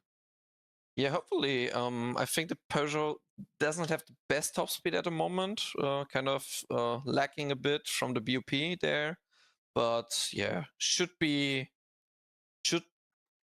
kind of going well, I think. Today I had about 2 hours in the BMW in Le Mans, so kind of different training, but yeah, should be fine for Le Mans in 2 weeks. I'm excited for it. That's always nice to hear. Simon, did you have any questions? No questions. Once again, congratulations. Anyways, mate, not a bad race, not a bad finish, you know. It could be a bad race, you know, but not bad finish. Yeah. Thanks, guys. Have a good evening. Bye-bye. Have a good evening. Thank you for joining us. See ya. And our final interview will be, of course, with Niclas Ulrich, your race winner in Hypercar. Good evening, Niclas. A P1 then at the end for you here at Silverstone in the Valkyrie, retaking the championship lead as well. I think you must be very happy with that. Yeah, I'm really happy. It was a really nice race. I'm a bit sick at the moment, so yeah, it's really strong for me that I got the win at the end. Yeah, and the last race was so in Fuji. It was a bit unlucky with the throttle issue last time, but yeah, now no issue and a really good race. It's very nice to hear. It's been a very great drive by you here tonight. Now, your championship rival Nathan Perron, he finished down in P8, so that doesn't mean you take the championship lead from him. What were you saw the crash probably happening, or at least in the background. What were your thoughts at the moment, seeing both him and other contenders spinning out and losing out so many places? What went through your mind at that point? Yeah, I must. At the first moment, I must say I don't look too much in my rear mirrors, so I only see the gap to him get bigger and bigger, and also the last moment with Demily where he spin out, I think, and yeah, but I was a bit happy in this moment, so I was like, yeah, let's go. Maybe I can take the championship in this race back. Well, you sure did. You sure did. So, of course, 2 weeks' time there is Le Mans, the endurance round, and the Valkyrie, of course, having a lot of top speed. Are you feeling confident for that round?